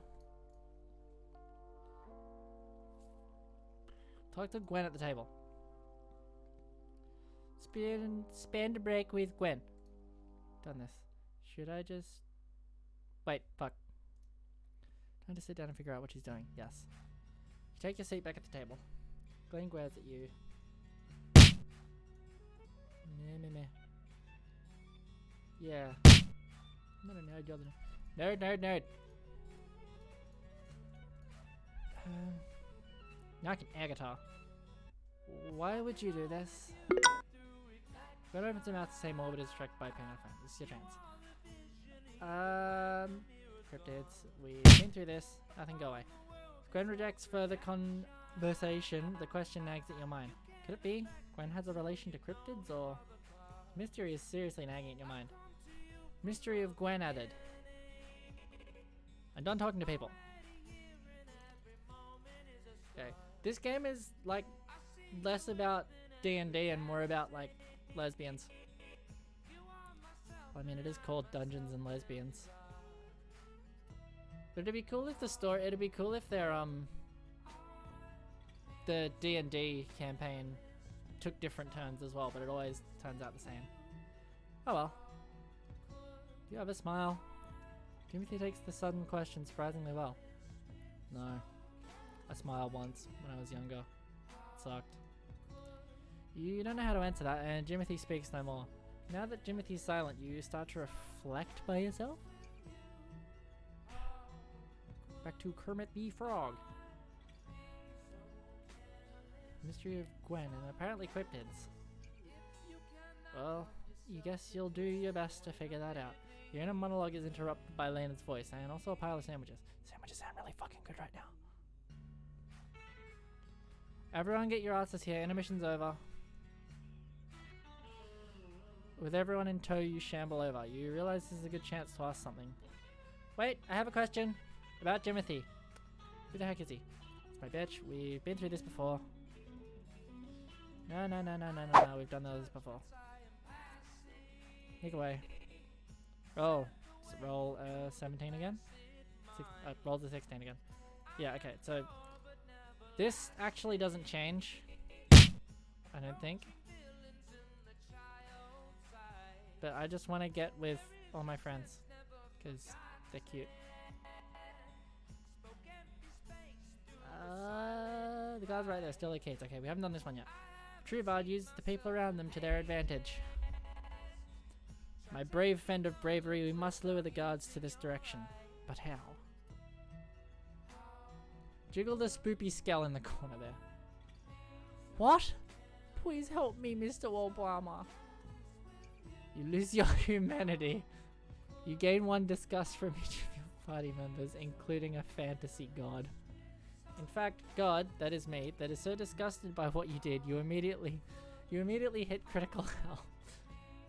Was that the free real estate guy? Okay, who was that? No, that's Sylvester Stallone, I think. Yeah, I'm pretty sure that's Sylvester Stallone. Okay. Oh man. Oh man, your ideas are completely useless. You resist the urge to get into a fight with her to lure the guards. We need something loud, like an explosion. Huh? Burn them! Oh, that works. Nope. Another guard appears to witness your state. Tearingly valful to offend Bob, the emotional support skeleton, she is what? Okay, we've done this before. Would you be included again later? Blah blah blah.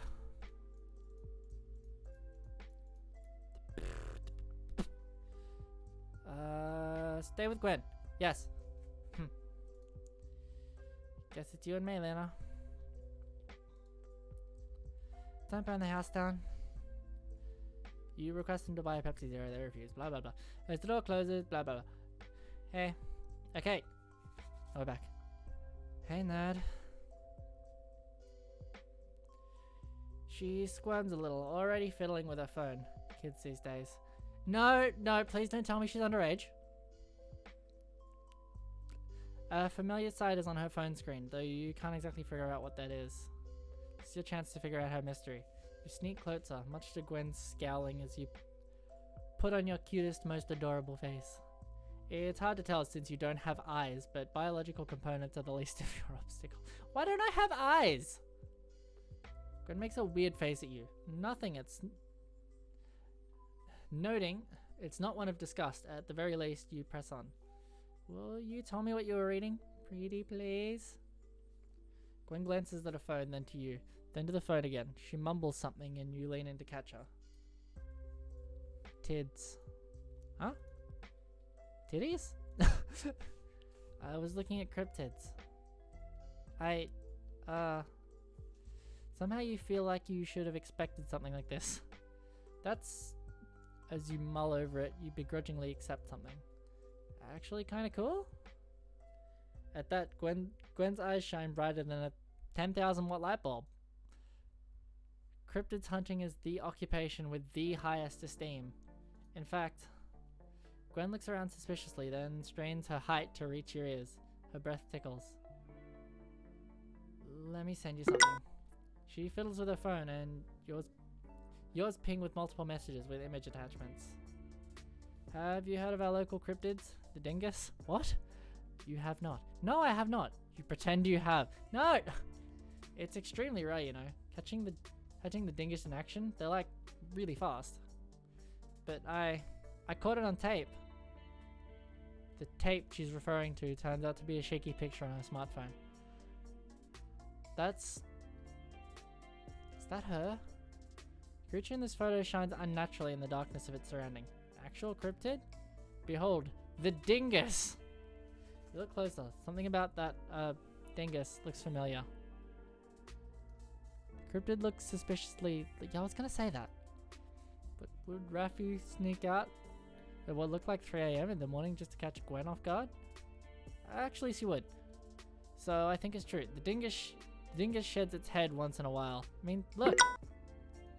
The next photo. That, on the other hand, looks like a photo taken of a lone crouching figure with the same owl-like shine in their eyes. Is that Jimothy? In their hand can be some cheap Japanese beer brand as they slink into the darkness of the bush behind McDonald's. You wonder what it is with McDonald's in this cryptid. That's why I've been hiding out with Lena after my first encounter, and it worked. I've got a bunch more pictures since the stakeout.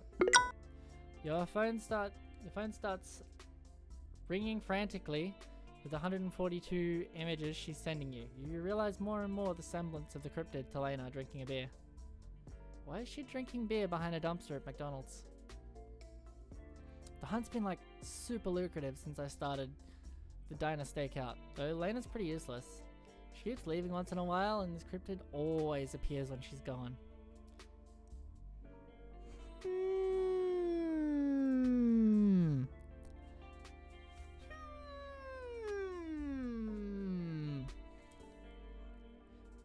Maybe it's true, the dingus only shows themselves to solitary presence. yeah, that has to be it. Ah, the dingus. I'll get you one day. On one hand, you wonder if you should tell her. On the other hand, this is literally the sweetest expression you had and ever will have seen. You don't think you've seen this side of Gwen before. That's true, she's actually being like cool and nice. This level of enthusiasm seems to make her sparkle, almost. It's a silly thought. Still, it's really nice, seeing her so excited about something. You want to see it more. At least, that's another silly thought you have.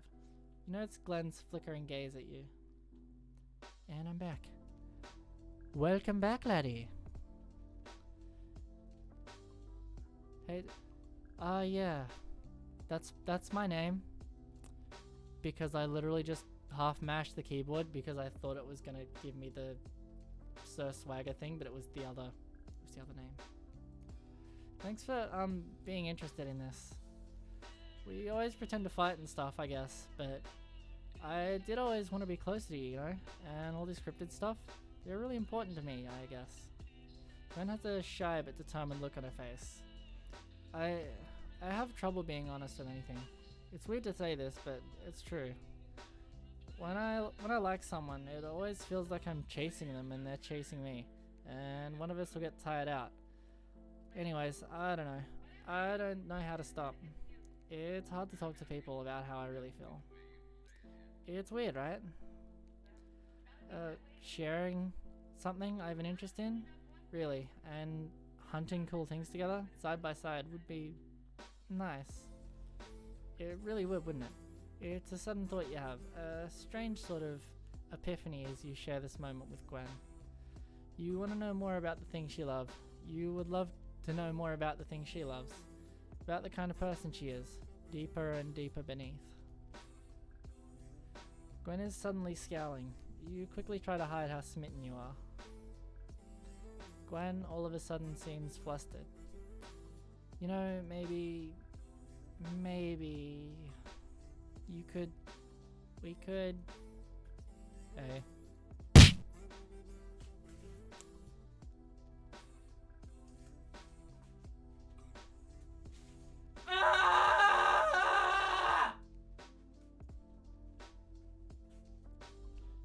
I had to.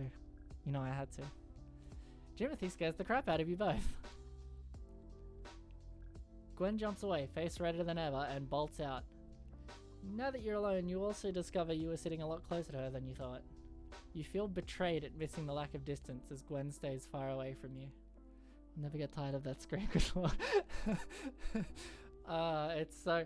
I love having the house to myself. Because I can just yell, do whatever I want. It's great! But I'm glad you enjoy my scream. I am very glad that you like me destroying my throat by screaming.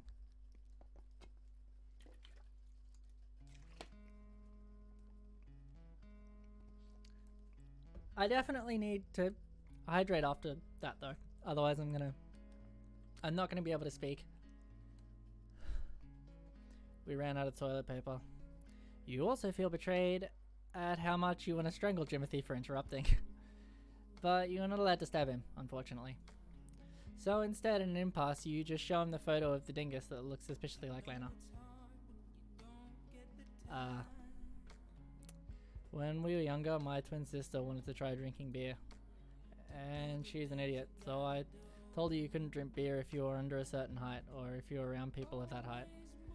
When she grew taller, I told her she could only legally drink at 3 AM in the morning because it was funny. I guess she felt like drinking when she was out with Gwen. Wow. Yeah, wow. Wait, twin sister? You remember Lena telling you she had a twin brother. You also realized Jimothy's striking resemblance to Lena. You decide to pretend to have known this already. Soon after your internal turmoil, your friends return with food and a Pepsi Zero, even though disgust is evident on their faces. Nice.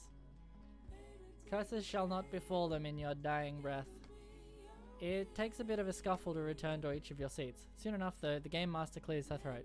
And it begins. Okay, we've been through this before. Blah blah blah. Ignoring you all, the judge picks up the gavel and knocks it over. The trial commences! We have done this before. There is the rock. Multiple times. Boop the rock. But look at that. That's such a boopable face. Nothing happens. Blah blah blah. We've done this before.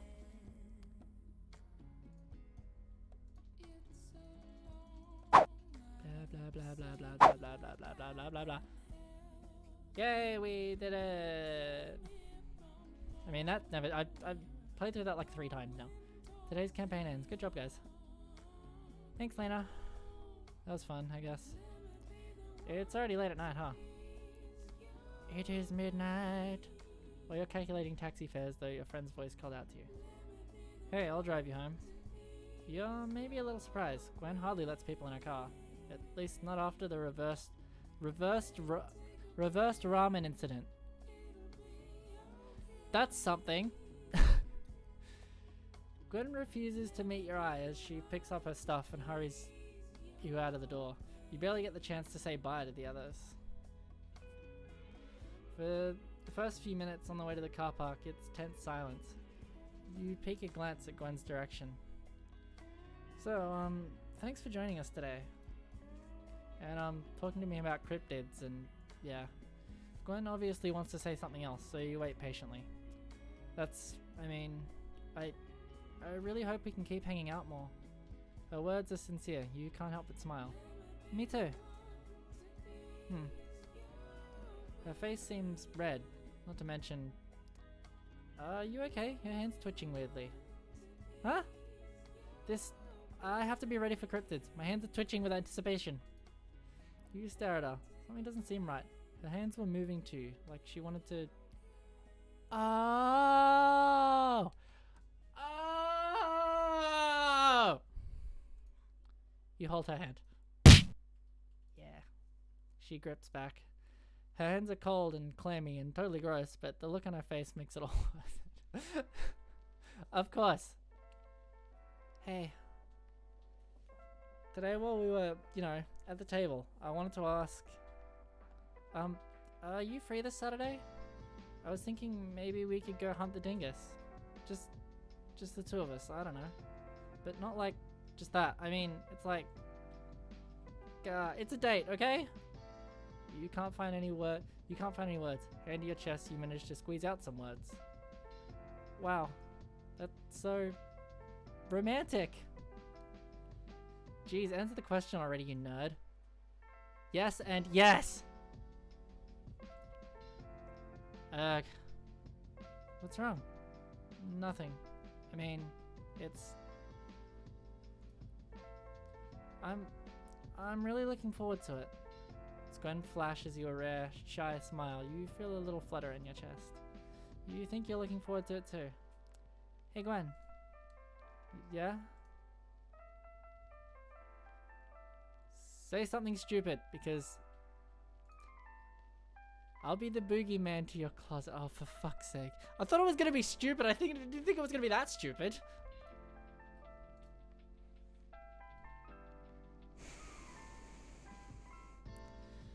For some reason, Gwen, instead of looking at you with complete disgust, has a strange expression on her face. Hey, Gwen. Will you let me kiss you? Huh? You're already stepping towards her, and Gwen doesn't move away. It's more of a graze of lip on cheek than a kiss. The faintest brush of intimacy still sears you with the heat. You look away fast, red hot face threatening to burn you both if you ever caught each other's eyes. Your own hands feel clammy and totally gross now, but right now Gwen shows no sign of wanting to let go.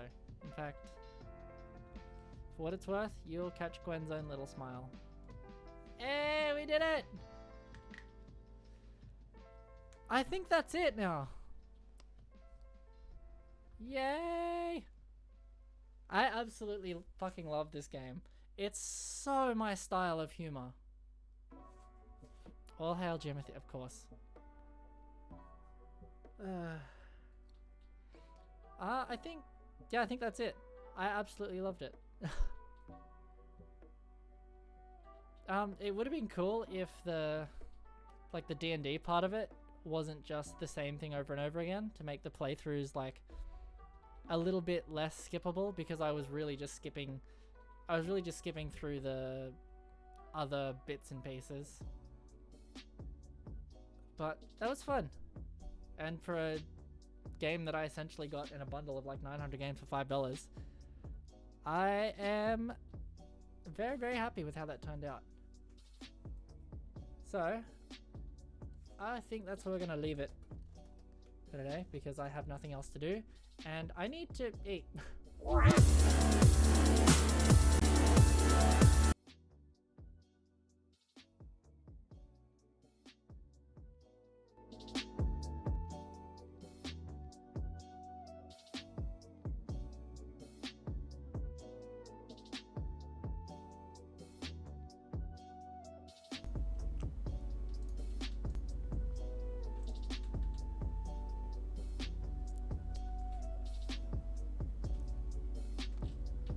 Okay, can you hear me? All right.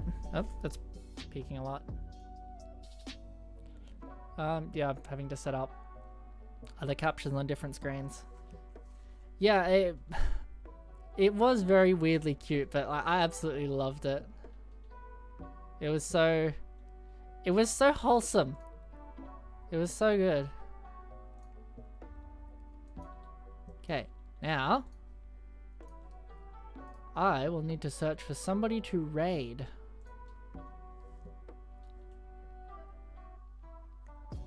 If I can internet.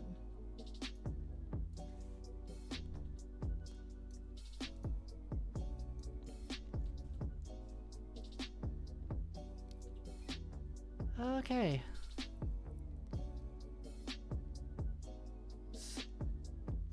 Anyone online? No. Again, you very well may recommend someone, because I can't see anyone that I follow online right now. Yeah, I don't. Renegade Sky Ninja. Okay, cool. I will look them up. Just give me 2 seconds.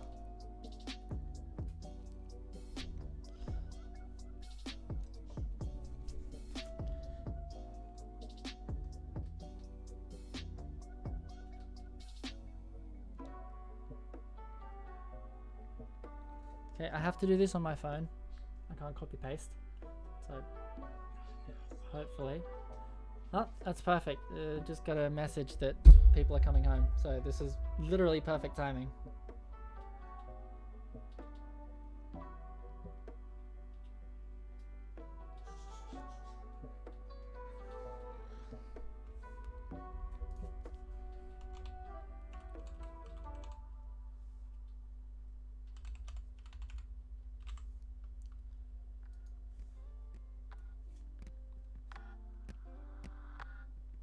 Pleasure with all the screams and the lesbians. That not be muted. It's a pleasure with all the screams and the lesbians. It was amazing.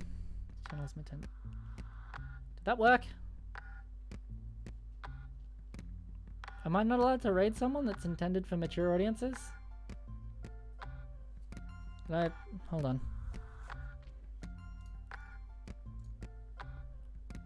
Let me try and do it on my... Oh, no, there we go. Alright, it's working. It just doesn't show up on my phone. Thank you very much for coming out. I think it's working. Thank you very much for everybody that came out. It was a hell of a lot of fun and a hell of a lot of cuteness and a hell of a lot of weirdness. Okay, cool. Well then. Yeah, I played Scribble Notes the other day as well, and that seemed like a hell of a game. That seemed like an absolute hell of a game for content. So I will 100% be playing that at some point too. When I have the time. Just need to kick myself up the own ass to do this more because it's been incredibly cool. And now, while this raid thing runs out, oh no, there we go. No, sooner or later, Race is going to tear that place down. It's not safe there. It's not safe anywhere, Lexi. Phoenix The question Violet. is, whose side are you on? Thanks for that Right now, host. you're I'm on the assuming it was wrong probably side. a Your son raid. doesn't want to have any part of it. Excuse me for a moment. You're right. He is a Maybe, sheep. or maybe it was a host. I don't know. Well, thank I you am so a much, sheep. friend. And I'm Excuse me just for a going to moment. do I'm what gonna is have to best mute for myself. him. Well, then today's your lucky day, Lexi, because what's best for him, it's also the right thing to do. You, what the?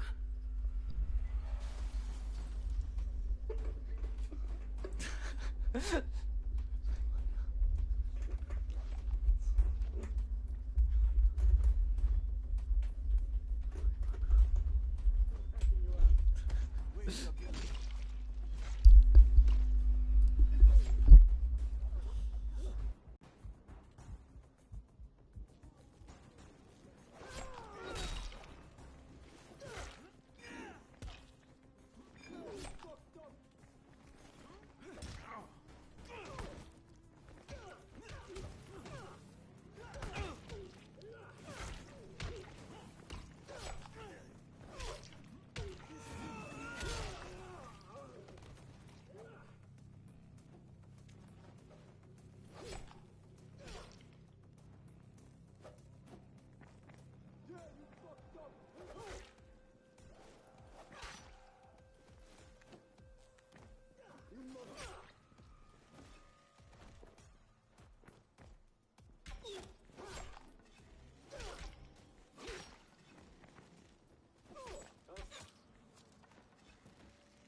Hey, how's it going? Hope you're having a shit one.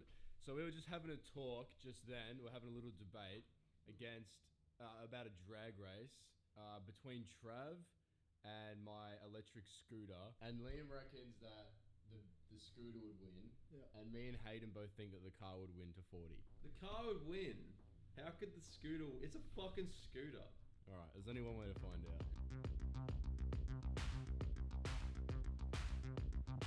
Leave in the comments who you think is going to be winning this race. I think the scooter's going to win. Mike and Hayden think Trav is going to win, but who do you think is going to win? It's our finish line.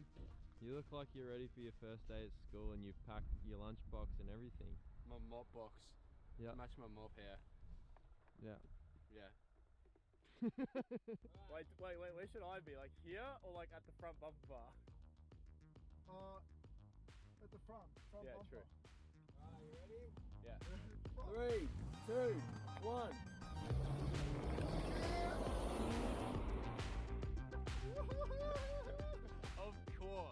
Of course the car fucking won. Like it's a fucking car. You got smashed. How fast did you get up to? I wasn't even looking. I was just like looking at how far I got depressed you were from this. I want to try again though. I feel like, dude, next to that, I feel like I wasn't even going fast, but I know You should do I was. a rolling start now. Ready? Oh, we're going too fast. Go a bit further up. 3, 2, 1, go! What? What? You're kidding. You're kidding. I reckon Mike won that. Yeah, the rolling start, yeah. Yeah, and he did a mono at the end. I was trying to get more speed. I was like, come on, you slow piece of shit. We'll have to watch it back. That'll be interesting. You don't know what you're doing? Phase 1. Hey, leave me alone. I'm trying to teach Hayden. Hey, come on. Whose dog is it? Hayden's gonna ride the Mantis, the electric scooter. As soon as they Don't took this out of the fucking car, hit me in the balls. as soon as they took this out of the car, I genuinely thought this was illegal. Like, you just looking at it, I thought, yeah. It is illegal. Hang on, do you know how to use it? Nah, fuck off. Doggy, hey, can you not, mate? I don't even know whose dog that is. It's just jumping on me. Alright, I'm gonna put it in the fast mode. You slipped Compound B to terrorists all over the globe to get you and your cronies into national defense. Just lean forward. We can do anything we want. Lean forward. Lean very much forward. Danger 5 Stereo Adventures, an Audible original podcast. The super team that killed Hitler is back in action. Claire, the brains. This is a bad idea. Lean forward, bro. Mate, he's gonna kill himself. Wait, break.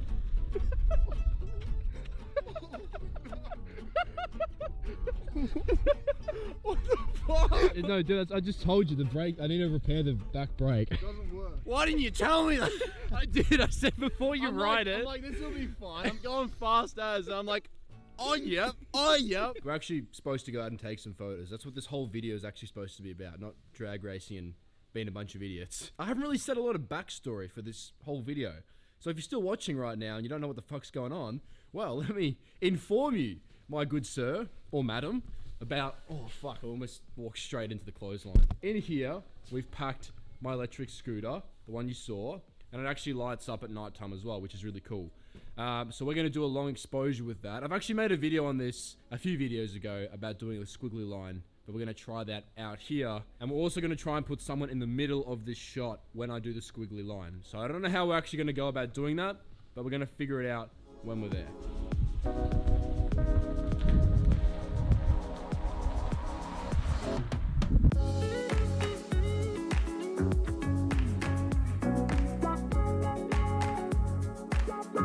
Here we are. Here's the location. We've got a bit of moonlight actually, which is good. This is it. Sun's gone down and it is so dark here. So I'm standing right here and the shot that I want to get is behind me there. We can actually shoot this off the road, which is great. So I'll set my tripod up right here, away from any cars and stuff. And then I'll get my electric scooter out and then try and do the squiggly line thing down the road. My son over here, not like in a family way, like literally my sunlight over here is gonna follow me around. I don't know what you're talking about. Hey, is that the sun? No! Oh yeah, and he falls off the cliff.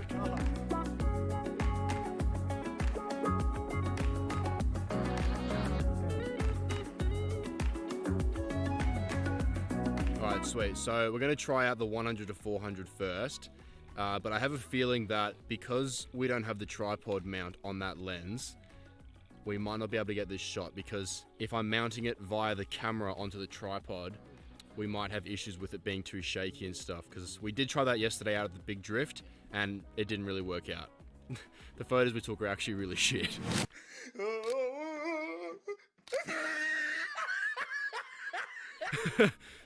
But it might be a different story tonight. We're going to try it again. If not, I do have the new 105mm here from Sigma.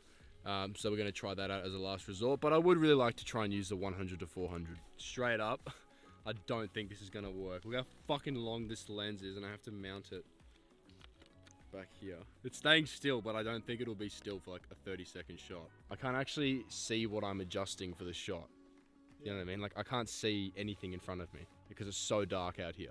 So I'm just gonna have to guess off test shots, test exposures, what the composition's gonna be. I can brighten it up. I can light this on here and you can sort of see. Yeah, true, I can kind of see. Or actually, if someone stands down there, I could focus it on the light. Actually, I've just had a helmet on this whole time. Safety first for photography. Just in case, you know. Someone tries to bash you, just fucking headbutt them. He actually would kill him. What are you zoomed into? Is that just still at 100? So we could probably honestly use the 105, because 100's enough. Yo, Liam, when I tell you to go, I want you to zigzag across. In 3, 2, 1, go.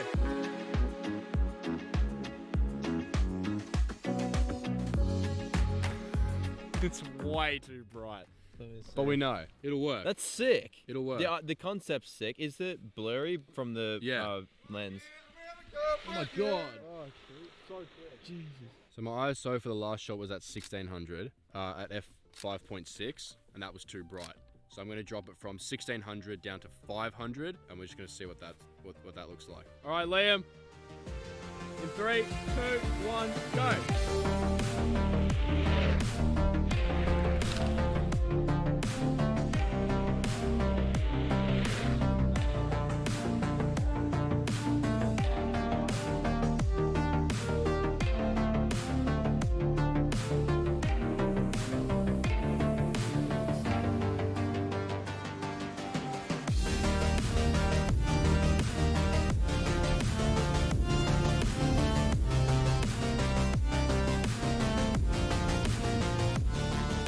How cool are those suction mount shots at the very end there? Using this. Propped it on the car there. I'm so glad it didn't fall off, because that would have been a horrible sight. The photos. I think they turned out pretty good. There's a couple of things I wish we did a little bit different, including the whole location itself. I wish we found more of a straighter road, because it really does annoy me how the road sort of comes around and then straightens up. I wish we found more of a straight road, but at the same time, we also don't want to have a camera set up in the middle of a dark road. If the road was closed, I'd feel way more comfortable doing it. I think maybe it just needs to grow on me, the whole corner thing. But it's just not symmetrical. I think that's why it's pissing me off. So yeah, we have this photo here. I actually put in a different sky in Photoshop from a different photo. I just grabbed that sky and plonked it in. In the original images, there was quite a lot of negative space, so I thought I could use it with a little bit of a tune-up. You know what I mean? And I quite like this sky as well. I think it suits it pretty well. And then we got this shot. Afterwards, we decided to backlight Hayden to stand in the photo. And this photo was amazing to do. However, I wish I got him to stand in this part of the image, in the center of the road, instead of right here, which just really annoys me. But we managed to actually get a little bit of fog here, like a little bit of haze somehow was just there when we backlit Hayden. And I think that just sort of brings the image together a lot more. I did try, what I originally wanted to do was have someone stand in the shot. It didn't really work when I tried to do it in Photoshop and put it together. I don't know, maybe it's just me being, you know, stupid with Photoshop and not understanding how to do it properly. But what we should have done is probably got Hayden to stand in the actual exposure of Liam doing it. You know what I mean? And did it that way, but whatever. It's a hard photo to nail. Especially at nighttime, it was very difficult working in pitch black, because you move the camera just a slight amount with a long lens on it and the whole composition changes, you know what I mean? This is the lens we actually used for the shot. It's the new 105 2.8 from Sigma, and it's actually a macro lens. Obviously we didn't shoot anything macro here, but we just happened to have it with us. I do want to make another video shooting some macro stuff because it's actually amazing what you can get up close to. Here's a shot that Liam took of some sand, and the crop on it is just unbelievable how detailed you can get of some images, which is crazy. So yeah, apart from that, that's the end of the video. I hope I taught you something new. I learnt a lot about drag racing, electric scooters, and trav, and learning that they're actually both very slow. Welcome guys to today's video. As you can see by the title, we've got a little different topic than just the E46 M3. Although we are going to be taking that in the mountains. Today is all about the good old S13, the one that burned down last time we were here. I got my shake. I got my girlfriend's trailer parked in downtown LA. That's a casual. All right, any bets on if you have a ticket? Ticket? Yeah, ticket. Oh, ticket. Now, fair enough though, she didn't get tickets for like the first 18 times she used to park this thing downtown, so. Yeah, well, it's just they used to think that I was a worker, I feel like. So I got away with it, and I think I just posted it on Instagram too many times. Yeah. And now they know. What's the damage? Oh, well, it depends what they write you up for. See, wait, let's see. They wrote me up for... Imagine they write you up for like 3 cars. Oh, no, this is the bad one. Screw that guy. What is it? So the expensive one they can write you up for is oversized vehicle / boat, which they did because they're being dramatic. But normally it's just a $40 ticket, and this one's $81. No. Kind of worth it though to not have to drive back 3 hours through LA last night. Yeah, I mean, it's always kind of worth it versus driving super far and the inconvenience of it, but... And if you think too, guys, like to park your trailer and your truck, like not to mention not just your average trailer, 2-car trailer downtown, and only have to pay $80 for overnight parking. I always tell myself it's just like my fee if I decide to park in downtown LA area. Seriously though, it's not that bad if you think about it. Yeah. Like you. Well, it wasn't that bad. When it was $40, it was easy. It was a no-brainer parking there. But for most track days, you're gone before they give you tickets. Like if you wake up early. The suspense is. Oh, yeah, it started like a charm. You didn't even let me say the suspense is killing me. Oh, I didn't know you were filming. I was just trying to focus and give positive energy that it would start, and it did. Last time this thing was dead, and it took like 3 cars to jumpstart it because it's 2 batteries, 4 alternators. Yeah. It's. No, 5 alternators. Does AC work on this thing? I forget. Yes. Okay. So after the last trip, I ordered some special goodies for the S13, and I dropped it off with Nick with the tip to show it some love. So if you guys remember, the S13 was looking rough. So much so that I actually went to a track day, and I felt like if I didn't know myself, I wouldn't drive with myself because the car looked so bad. It looked like it was just war-torn and falling apart. Would you agree with that, Nick? Did you want to drive with this thing with your pretty car? I mean, it could always hang, but definitely didn't look the part, that's for sure. But I would have been worried about it just smashing into me with what it looked like. I would have definitely felt a little bad also. But look at the rear end now. So I reached out to my friends over at 2F. I've been wanting to use some 2F stuff on my cars before, but I never really had the opportunity where a rear end was smashed, except for this thing, which can you attest was very, very rough. There was barely anything there, honestly. It was mostly gone. So it was a perfect solution. If you guys aren't familiar with these, Nick, can you pop the trunk off real quick? Yeah. So Nick's been fitting everything for me while I've been away. These are just nice little quick latches here, just like the ones on the Chaser. And then these rear quarters are actually the entire piece that comes all the way to here and then mounts up to this side. So a lot of people use it on FD cars where everything's cut out in the rear, but it's an awesome solution if you have a car that's been crashed a million times. So it's basically their rear quarter panels. I think they're called L2F panels, is that correct? I don't know, honestly. I think it's something like that. Whatever they're called, I'll put on the screen. But anyway, it basically took this car, which had a very smashed up rear end, and made it look complete again. So I have taillights now that mount into everything. It's very rigid, very firm. And the fitment is so good, the Nick only needed to use 1, 2, and I believe there's what, 3 rivets? There's 2 rivets under there. Yeah. Okay, so 4 rivets. But you guys have probably seen a lot of panels on S chassis before where homies have to be like boom, boom, boom, boom, boom, boom, boom, boom, just to get it to stay on. So that's a great testament to the fitment there. It's a full 2F kit. But what's cool is we are no longer pop-ups in front, and we made the conversion to a Sylvia front end. The fenders in the hood are replica parts. They are not authentic, and the fitment is a great testament to that. If you're ever wondering if you should buy real stuff or fake stuff, just look at some of the cuts where the vents are, look at the fitment with the hood, and just The overall fit and finish is not the best, but for a car like this, it was right around the block. It was nice and cheap, and we can try to dial it in. But anyway, great example of why not to buy replica parts. But other than that, all the 2F parts fit great. We couldn't fit bricks like I originally wanted because of all the stuff where the headlights are.